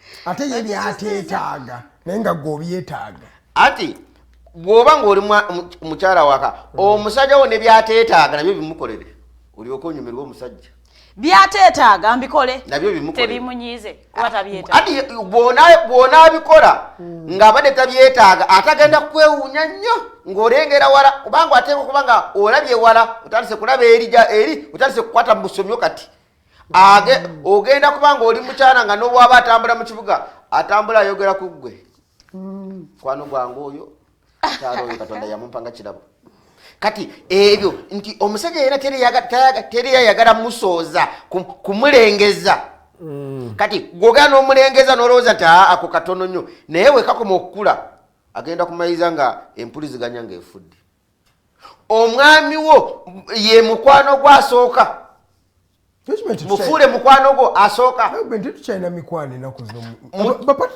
mukyala wo yalina kuba mukwano gw'asooka naye nga si ba mikwano that's the reality. nze mukyala wange nobwemba nga ntudde mu kompawunda nojja ng'onjagala agamba taliwo ne bwoba ondengedde wali agasimanyi wakute akububira ekintu kyakyagala akiwulira muli akyagala Lauben atandise okulumya ati sirumya kubanga otandise okulumya katanga kube sikugamba kulumya kubanga nze saawasa ddagala likaawa nze saawasa mululuuza ate nobwaba akayeemu mmanya ndeetamu ki ndeetamu kapepisi ningattamu kikaawa era nkimaliza nga kyendeetaaga kivuddemu omukyala wange nze nsinga omutegeera nobwaba anyiize ne kati kanyiize yanyiize kiro kati mbalamu obudde bwange kubanga ndimuteekateeke bulungi nimanya yanyiize essaawa 9 gw'ekiro kati ssaawa 2 zinsanga waka ate nze njoza ebikopo psychology ate omanyi amaka somesa abavubuka bano amaka gano gwe bwomala bwasula ng'anyiize nogamba nokera maca n'ofuluma n'ogenda okukomawo ojja mumusanga nga kiri kyewalesa ssaawa 9 gakikyaliko ate oba weetonze mutandikiraawo bwe mwakomye katandika butandisi kati ate nze bwe mba nkomawo bweba wanyize ssaawa 9 gw'ekiro ssaawa 8 gw'emisana mba natuuse waka ebintu oyoza nze yenyini sobola n'omutwala mu kinabe nimugaa kati liri kankunaazeeku muganda wange n'ofumba ne sapa ebyo byebonyabonya abasajja kubanga tibagambye wogonda enya ate omanyirwa bwe buzibu ebyo byonna byekubudde obulaba buli gwenyongala bikola wabeerawo bendumya abaneiba ate banaiba babeera mu nyumba babalaba fe tumanyi n'okusindika osindika hi everyone ng'omusindikidde ka message ng'omanyi screenshots zigenda kutambula kale katubuulize ddala namukyolaga message lumu nakomawo waka nimpita mukyala wange wabwerawo kubanga nze nyina obukolyo bwange bwe mba nkomawo naye bw'aba agenda kunyaniriza obulaga nti bano olugendo bakyalulimu nimuwaka haagaawo wabweru nga tunayingana mu nyumba ogenda okulaba amadirisa baneiba nga kate ne bazigjeeko baagala kulaba ekiri awo wabweru enkya ku makya bateeka okumubuuzako mukikola mutya kati naye yafuuka ddagala mu kitundu wabeera wakwebuuzibwako mukikola mutya kubanga nze nakizuula nti ebyesisobola byonna nyina okubisitula mbiteeke mu ye olwo ntandike kunyumirwa kati abasajja bonna singo nakwata byonna ebikutawaanya byonna n'obiteeka mu mwana muwala ono ogenda atandika kunyumirwa muwa obuyinza awaka nga yaramula gwe muwa buli kimu ebintu byonna byobadde osinga okwagala byonna bimuteere gwe bimuteere omukyala yenna bw'omala bimuteera ye yenyini bw'oba ofulumya akukwata ne ku mutwe n'akuwa essaala agamba mwami nkusabira olwaleero ogende mu kibuga sente ozifune ate ozireete zikolemu ebyamakulu ani musajja tayagala kuwulira ekyo wama mwana muwala noba ng'ofuluma omwami wo n'agamba ekigambo bw'ogenda mu kibuga n'akukwana ogamba otya olaba kayogedde kubanga akimanyi nti ebirungi byonna oli yabirina nze nyina muwala wange toyinza mugulira chips naziya kuobe ng'ofaanana otya kubanga akimanyi nze ndeeta chips ennungi ebyo njabimugamba mpaka wanaweereza university bagende mwasa mwe kati chips azireeta kati oli yaleeta ennungi nze kati ndeeta mbi kati olw'okuba nti ndi muteekateeke kyemba nkuwabulamu basobole obutakuwa butwa waka weewala otwa obutwa waka basobole okutakuzaalira baana waka kubanga nze mukyala wange nteeka okumanya yagenda mudavaamu diwayita yena kumeka afune kati abasajja bameka bamanya ekyo tebibakwata no bwagenda mutamanya abuuzabuuza wagenzeemu baaba abadde tamanyi ntajja nagendamu kati nasula ng'ayomba kati nga tuwanga matogendagenda wali tamanyi mbadde naawe lwaki tomanyi olina kubanga omanyi kati ebyo abasajja babadde tebabirimu nti ebyo nibaba nga bibanyiga nga tamanyi bwabikola abasajja bangi akeera kumakyanda agenda ogira bwati nabati tumanyi nagenzeemu ate leero mbadde ngonkoze bubi kati nava waka ng'ayomba naye nga tiyandiyombye kati oteeka okubanga omukyala woono obutakumalako mirembe oteeka okuba byonna ebikumalako emirembe bimuwe omutuufu abasajja byonna byosinga okwagala waka byonna mugee nti byonna kati gwofuga bulyoka olabe bw'obanga mukazi byonna bimuteeredde nobwotaleeta mmere osanga mmere ewaka ate bana abomuvubuka guno omulembe tobali obagamba toleta mmere tebagenda kugula mmere bw'obanga byonna bimuteeredde nze sente zonna zange zenina azikontrolinga mukyala wange kate nezize nze nzikontrolinga nze manya ti kati oweza obukadde 5 wetaaga gulayo akapoloti ka million 2 togula ka 5 gula ka 2 kubanga esatu nyinza okuba kyenjagala zikoze nze sente zooli nziyimiriramu naye nga tategedde nti nzirimu kati abasajja aganaga omukazi bwe yafuna sente nze n'atamuka atezo wange wakoma okufuna sente wenkoma okutulamu kati kyobalanze abasajja nimbakoola ebikutawaanya twebuuzeeko nawe omukyala ebikutawaanya omuna omusajja bwe yafuna sente n'afuna abakazi bangi ate olwedde bwe yafuna abakazi bwe n'ovaawo kati wamuteera bali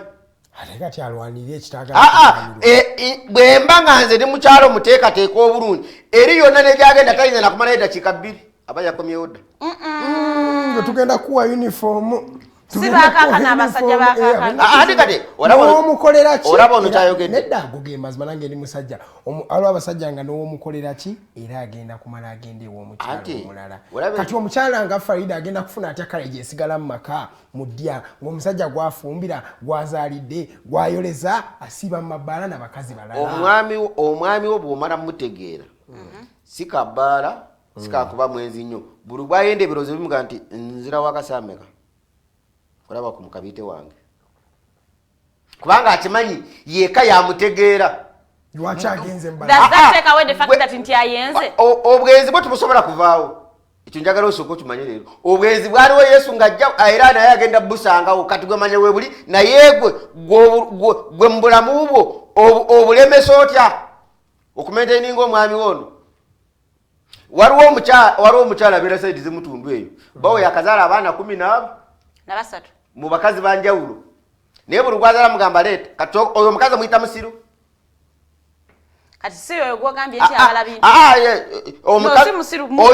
oyo yategeera bba yategeera obunafu bwe nategeera amaanyi ge kyaba buli kirungi bakireeta wali okumuleetera abaana kirungi gomanyi kibayita okuzaala abaana n'otwala emmere eno neeno ebirungi abireetera baana abireetera mukazi ne mukazi yennyini aliira ku baana ndowooza nje mukuleetereko wano kakase manyi balebitemi wetaaga olabeko mukuleetera oge nti wamu okoze otya okulaba ng'omwami onaasigala ng'akyaliwo tamuyisanga kuwadde lwi naye gomanyi abameka abakazi be bafuukiddembo omusajja akyaliwo omusajja azaala abaana 13 wabweru yamutegeera njagala tumanye bino ebintu Lauben osobola okubeera n'omusajja okubeerawo otegeeza ki taliwo he's there but he's not there how if you can have 13 omusajja kubeera omanye omusajja kubeera maka kitegeeza kufaayo eri amaka ge kufaayo eri mukyala we kufaayo eri abaana kufaayo eri famire ya mukyala Lauben byebyo ebisibye abakazi mubufumbo ekyo kimusobola abakazi tebakyalina mmwe because babaagala nedda alinawe because yeewogomye akwetaaga talina kirala kyakukola kati ate ekyo tekituufu amanyi ogenda kusasulira abaana school fees amanyi wamuzaalamu abaana 3 amanyi talina kyakukola she's just there because ensi yamukwatirawo ekyo kyoyogera nti ensi yabakwata teri yensi yali ekuta omukazi asobola osigala n'omusajja azadde abaana 13 wabweru omusajja omukazi n'obwomusanga awenyera amuwasa ayagala omuwasa waali era gwe lwakuba omulina ng'okyamuzanyisa naye leka olunaku lwali fuluma ewuwo olitegeera nti wali yabagala omuwasa naye nze kankyogerere wano omukyala omusajja takumanyira n'osigala mu bufumbo obufumbo bwonna mutabeeramu kubanga bamumanyiira abubeeramu kubanga yategeera munne kubanga omuntu yena wongera omutegeera ate oyongera munyumirwa kale nze bba wange namutegeera ye tasobola kufuga mpale ye azaala aleete gw'olwoba omutegedde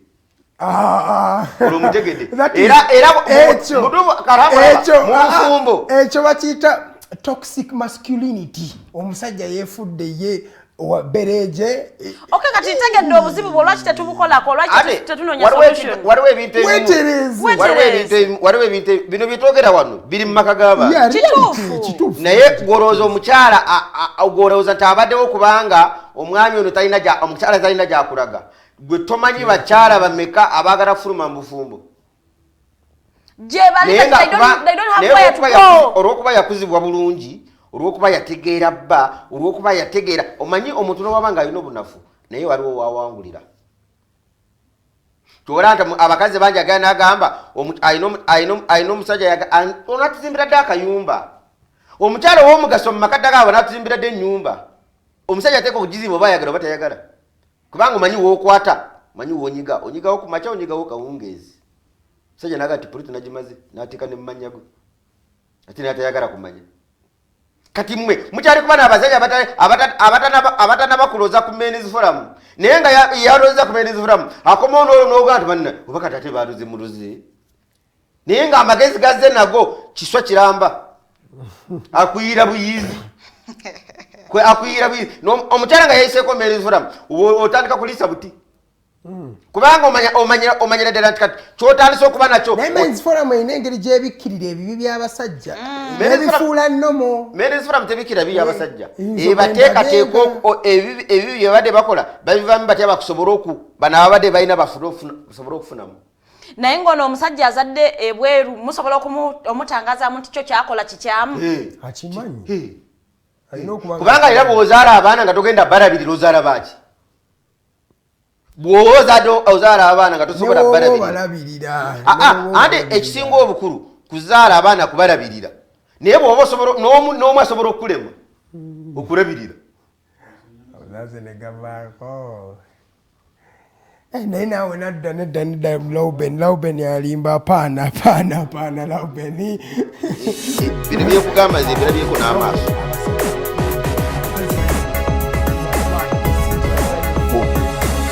The Alternative Digitalk.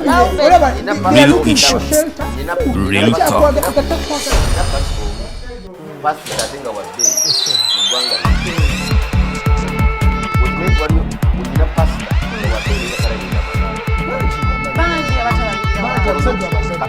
You have got to get up pretty early to go do something.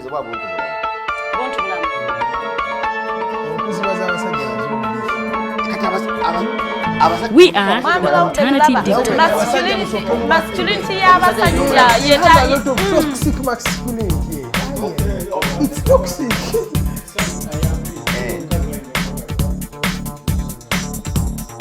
With our mobile studios, we are redefining TV presentation just as technology is setting the pace.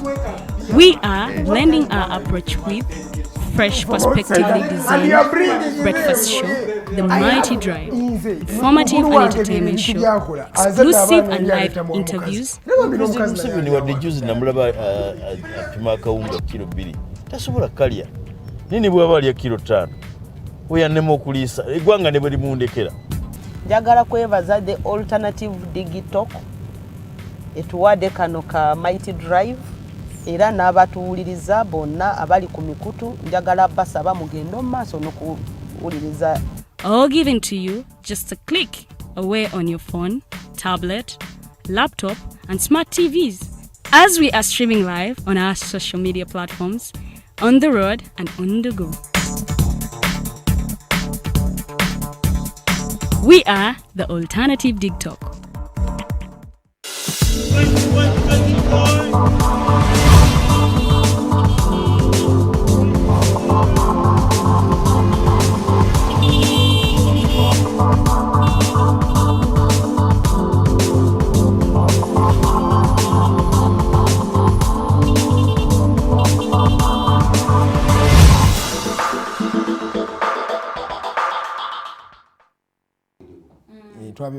Okay. Then kati yao kandabe.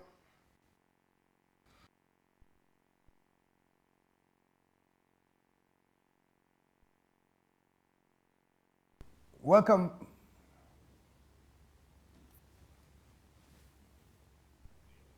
Welcome back from that particular, challenge. We just had a bit of challenges here and there. You're still watching the Mighty Drive show. Amanya Zedga Matthew Karuhanga and Charlie Nomami Lauben Muhabuzi Onono Executive Director wa Men's Forum Uganda ekitongole ekichampioninga rights z'abaami nabo nga tukkiriza nti n'abaami banyigirizibwa lwa butwogera. So twagala finding solutions ezigenda okubanga zimalawo ensonga eno egenda mu maaso mu ggwanga, increasing rates za waggulu. But how do we first of all reduce the stigmatization of men who go and report and maybe look for help from other various entities?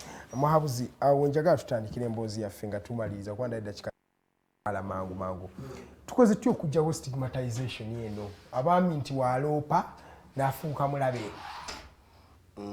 Ekisooka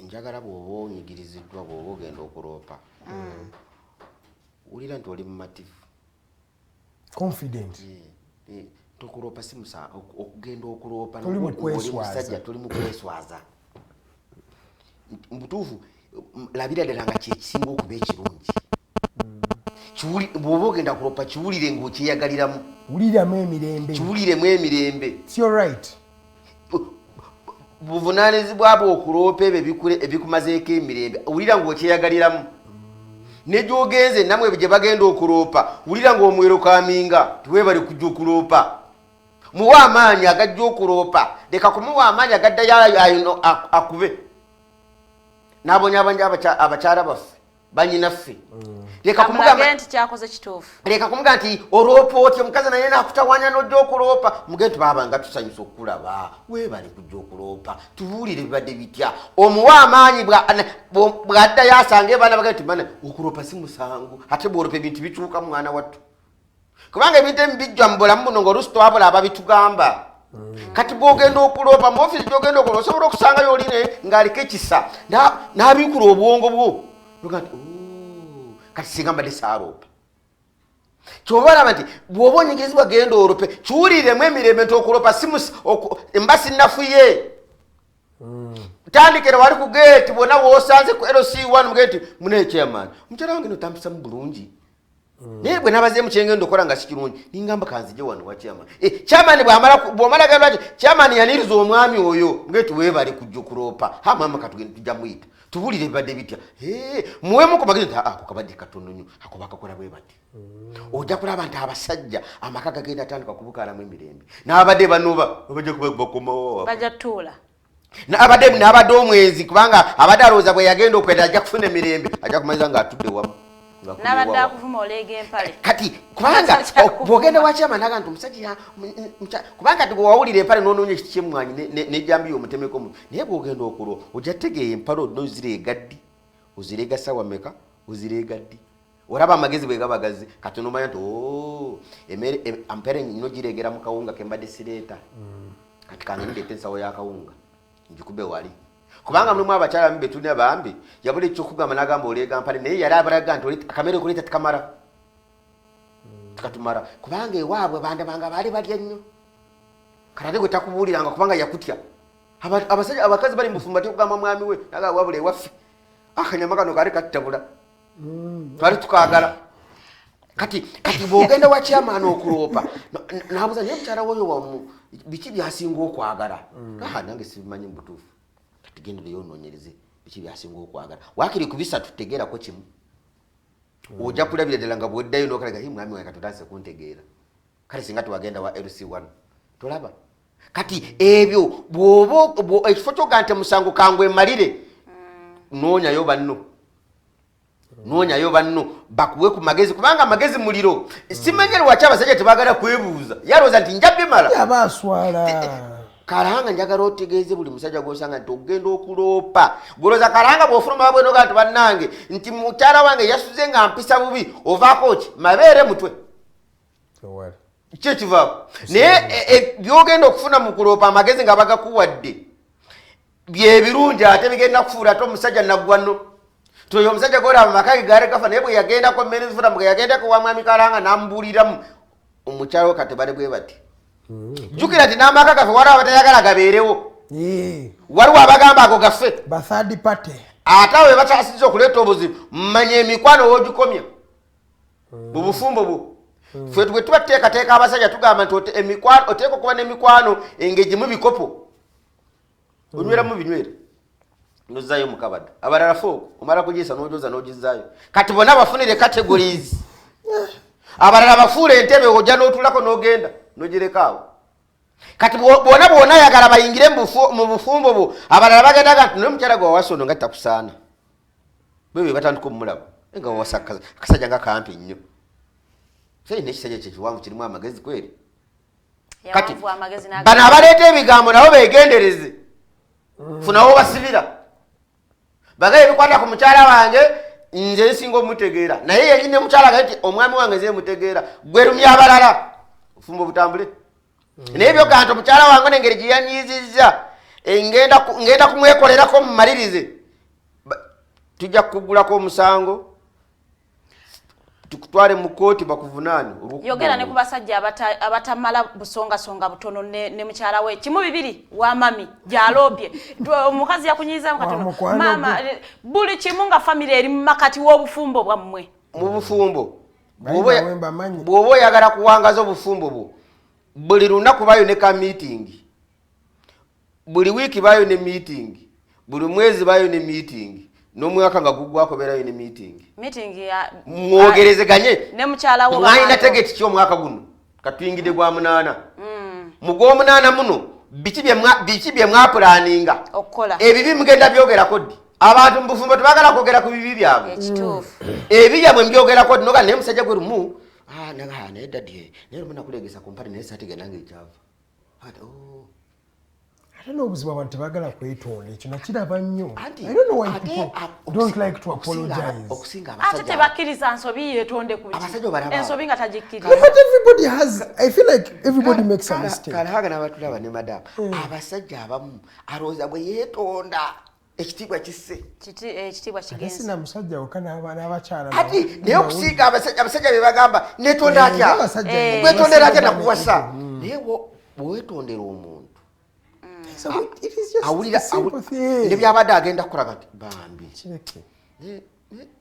twobalabo olumu onyiza nenkusonyiwa ako ne kakomawo waliyo bimanyi bw'ofunayo olunaku lumu n'otula n'omukyala n'omubuuza nti kati tuzze kwogera ku bibi emyaka 3 gye tumaze tuzze kwogera ku bibi n'ogamba ogwasooka weebaka booti wasenya bulungi n'ozuuka ng'owunyakamu naye nti yamanya nti yali awunyakamu ati nokera manyo muganda naye luli wayambala engoye nga zirimu ebituli n'okimanya nti wali kyali kikakataku gwe okumuleetera engoye kati ebyo nabwe mubyogeraku wotegeerera nti mukyalawo tayambala waliwo ali mu kutukubira yes nyabo oli ku Digitalk TV ono Lilian okuva eno emutundwe wangi Lilian mwebala okutuweereza naye nze mbadde kayisaawo kano katini nnyo ndaba muli ku basajja okutulugunyizibwa abakazi baabwe naye nga naffe abakazi basiba batukuba abasajja katulaba afunyeyo nabo oyasobola abasabulamuko bannaaye era aba batuyambye kuba banne abasajja nga bakuba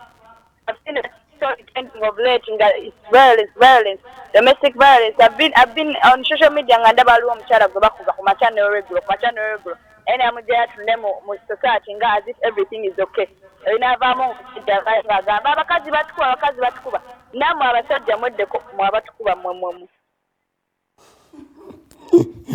tweyanziza nnyo mukyala Lilian okuva emutundu ayogedde nti ku nsonga eyo tetuganye by the way bwavuddeyo abakyala abasabula munamwe kaba basabulemu mutegeere nti emibiri giruma watandise discussion ng'ogenda kuddamu yatandise discussion ng'agamba nti eye for an eye makes the world blind. Mahatma Gandhi tosobola kujjamu muwuliriiso naawe najjamu ekyo kyaffe tetugenda kulapa at the end of the day. Mutuufu olaba si kyabwenkanya okudda ku muntu alina emyaka 18 n'omukuba kyabugunjufu kyabuntu bulamu tuteese tulina ensonga ekubya omukyala ate tulina ensonga ekubya omusajja tewali nsonga in fact ekubya muntu mukulu tewali nsonga tuli mu maka gaffe ate tutandika twekuba kuki bagende bw'owulira ng'olina amaanyi mangi funa emiti egiri ku makindi awo zinga ebikonde kuba ogwo omuti bagende bayiga okuba ebikonde kuba emiti genda ku miti okuba emiti egyo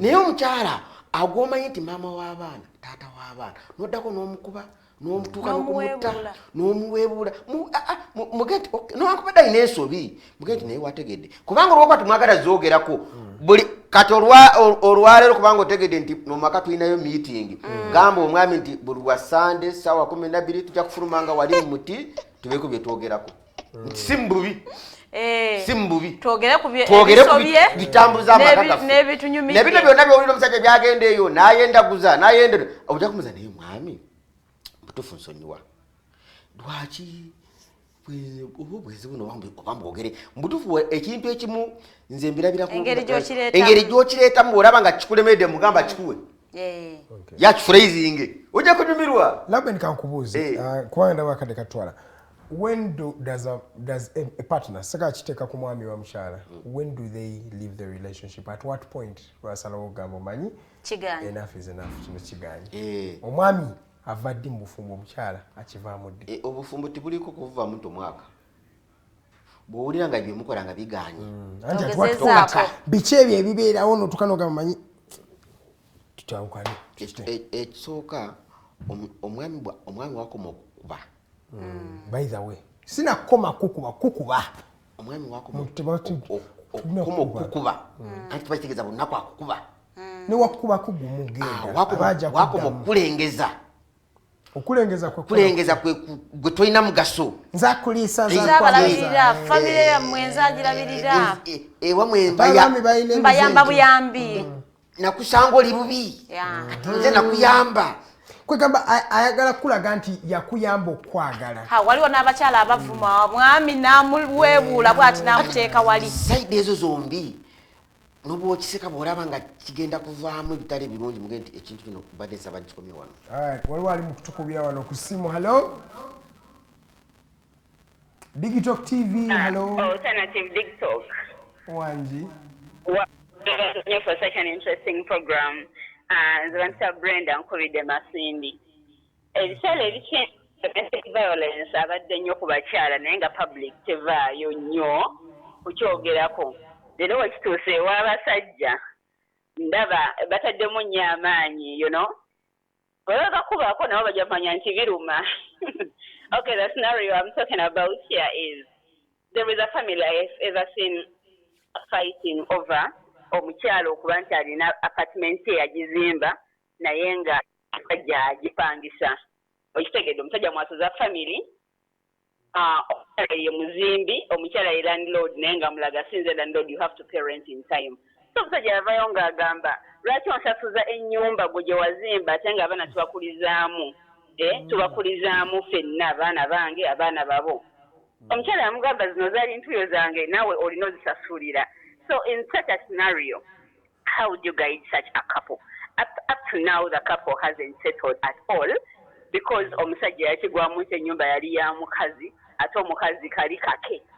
So I need some advice. Maybe they can tune in and have such an advice. It can be quite problem solving. Thank you so very much. All right, thank you so much, Miss Brenda. Brenda, to begin with, that was not fair. How it so? was not human. Barbaric. It was barbaric. Pompous. No, who does that? I have heard of a scenario like that as well. Tuchukora tuyecho. Ebintu ebyo biraba olwokuba abantu balina tibali balambulu kufunga batandika obufumbo obwo. Nti ffe tuwagira omukazi abeere n'ekintu ekike mu bufumbo oteeka okutuuka obudde nga buli omu alinamu ekike naye nga kibagatta nti kyoba olaba nti bwe tunaaba twongeddeyo tujja kulaba nga abakazi ekibaguza ebintu ne babikweka kubanga akimanyi nti omusajja ono ajja kumulaba nga ye alina kyamusinga naye bw'oba olina omukazi omutuufu ng'omaze mutegeera talina kyasobola kulimba kubanga mpagira mukyala wange azimba ennyumba naye ate bwe kuba nga tugenda kupangisa ennyumba nga ya landlord bamuyita mukasa ate mukyala wange alina ennyumba lwaki tupangisa awo kakiba kitegeeza nti kubanga lwaki tulina okwawula bizinensi kati ye omusajja ono bw'abanga alimu obuntu bulamu yandibadde yatuula dda n'omukyala nga tuzimbe ennyumba obudde bupangisa buweddeko kati kiba kitegeeza nti ayinza okubanga omukyalo ono yamusanga n'ennyumba zino ng'azirina omanyi amaka galimu ebintu bingi okusanga omukyala ng'alina ebintu bye naawe ng'olina ebintu bye nemukola enkolagana engeri gye munaabiwangazaamu buli omu n'abyanjula kyamuwendo nnyo kino kyamuwendo nnyo butufu tulina n'etteeka liri mu palamenti kyolala likyaganya okuyita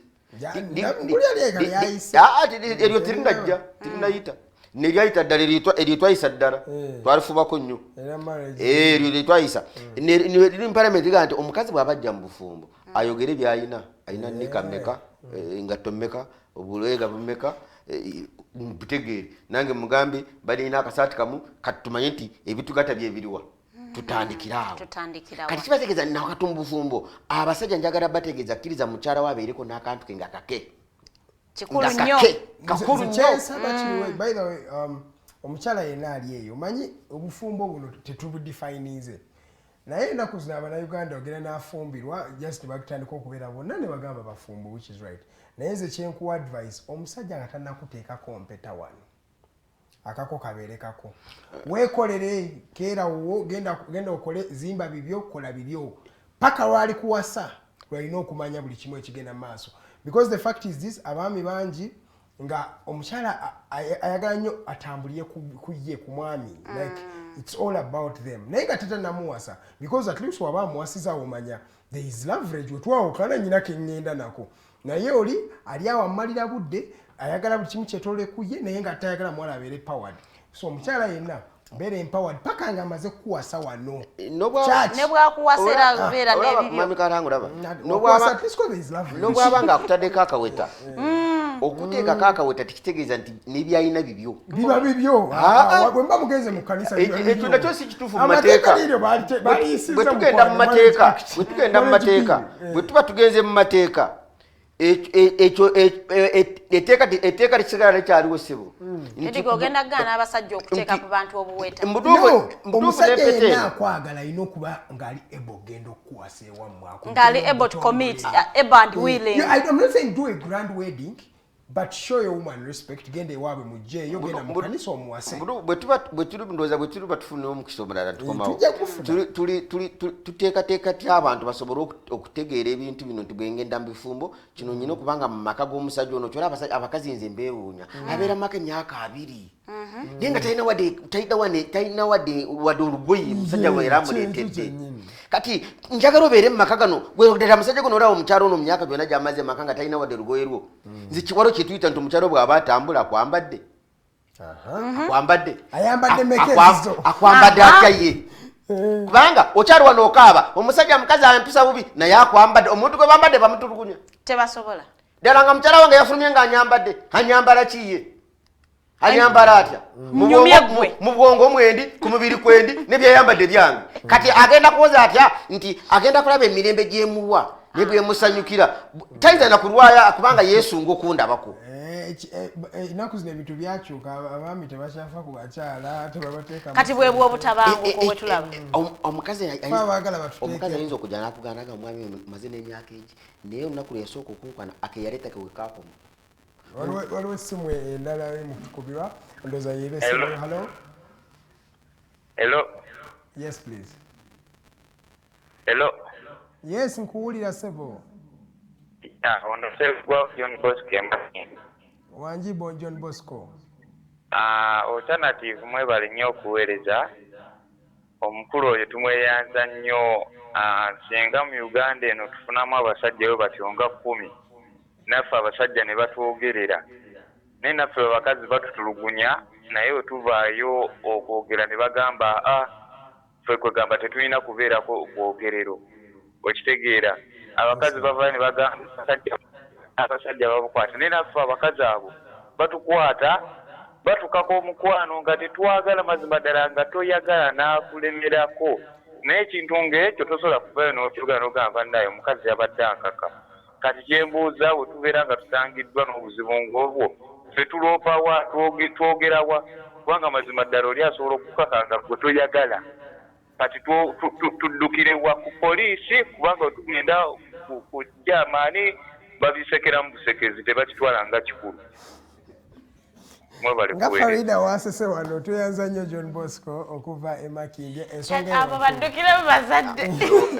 Ondowooza owulidde nti omusajja bw'ava n'agamba nti omukyala yabadde ankaka omukwano olina ekyamaani asekana kati atya naawe yabadde akwatawa ate kisoboka alabire kati eyo ensonga eyo nkulu nnyo nti abasajja bangi babakozesa ebintu nga tebaagala naye olw'okuba babatonda kubanga abasajja abagamba nti abakutewa gwatalina bbeere bakutewa bakute kuki kwe bakutte leka nawe twaliza genda nawe omusajja ogendo byemalire kati nanti ensonga lwaki tulaba nga tekisoboka kukwata musajja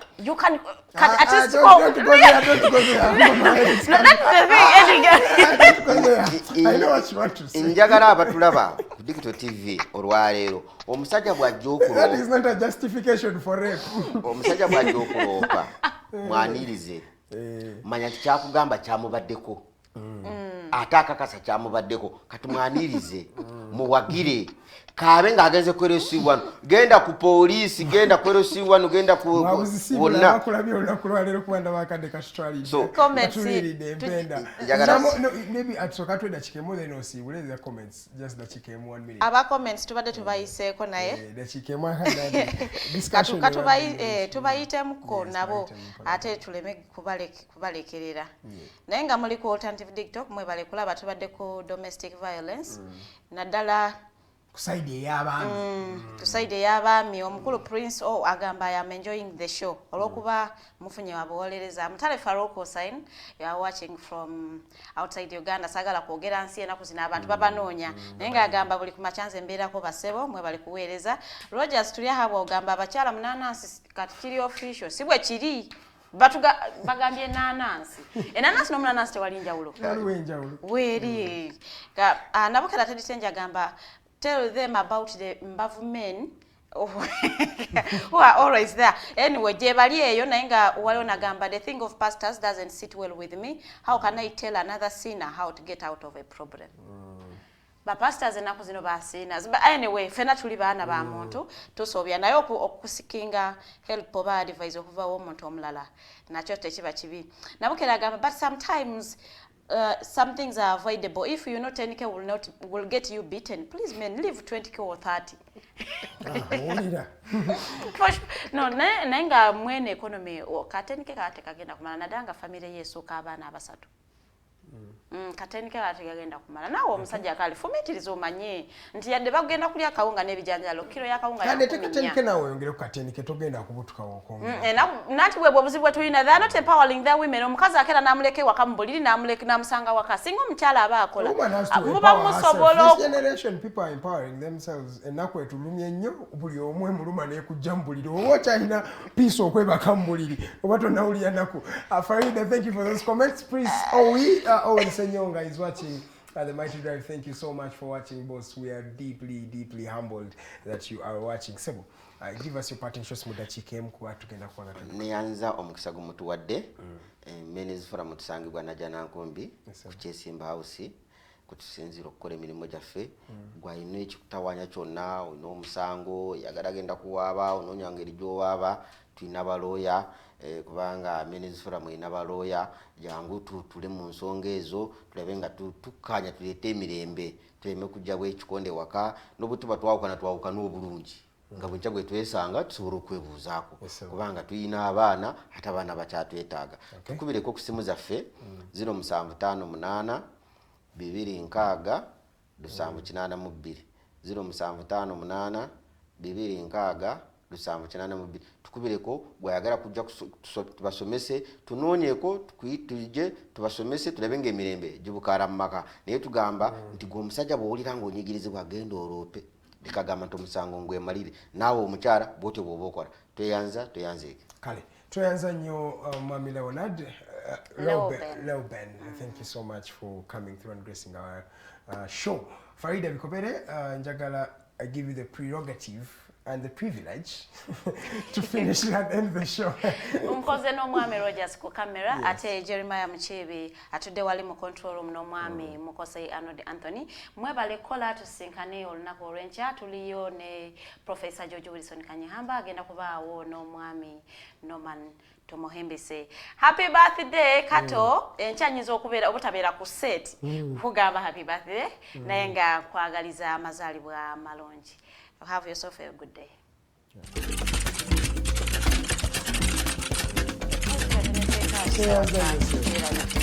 Teyanziza Mwami Lauben naye lwakuba obubi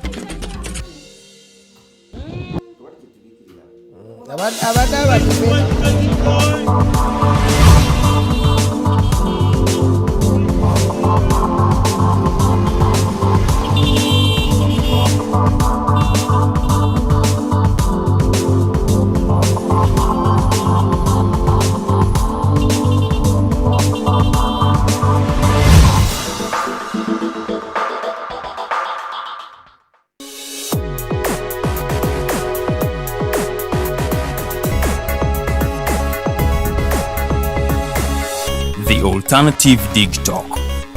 Real issues, real talk.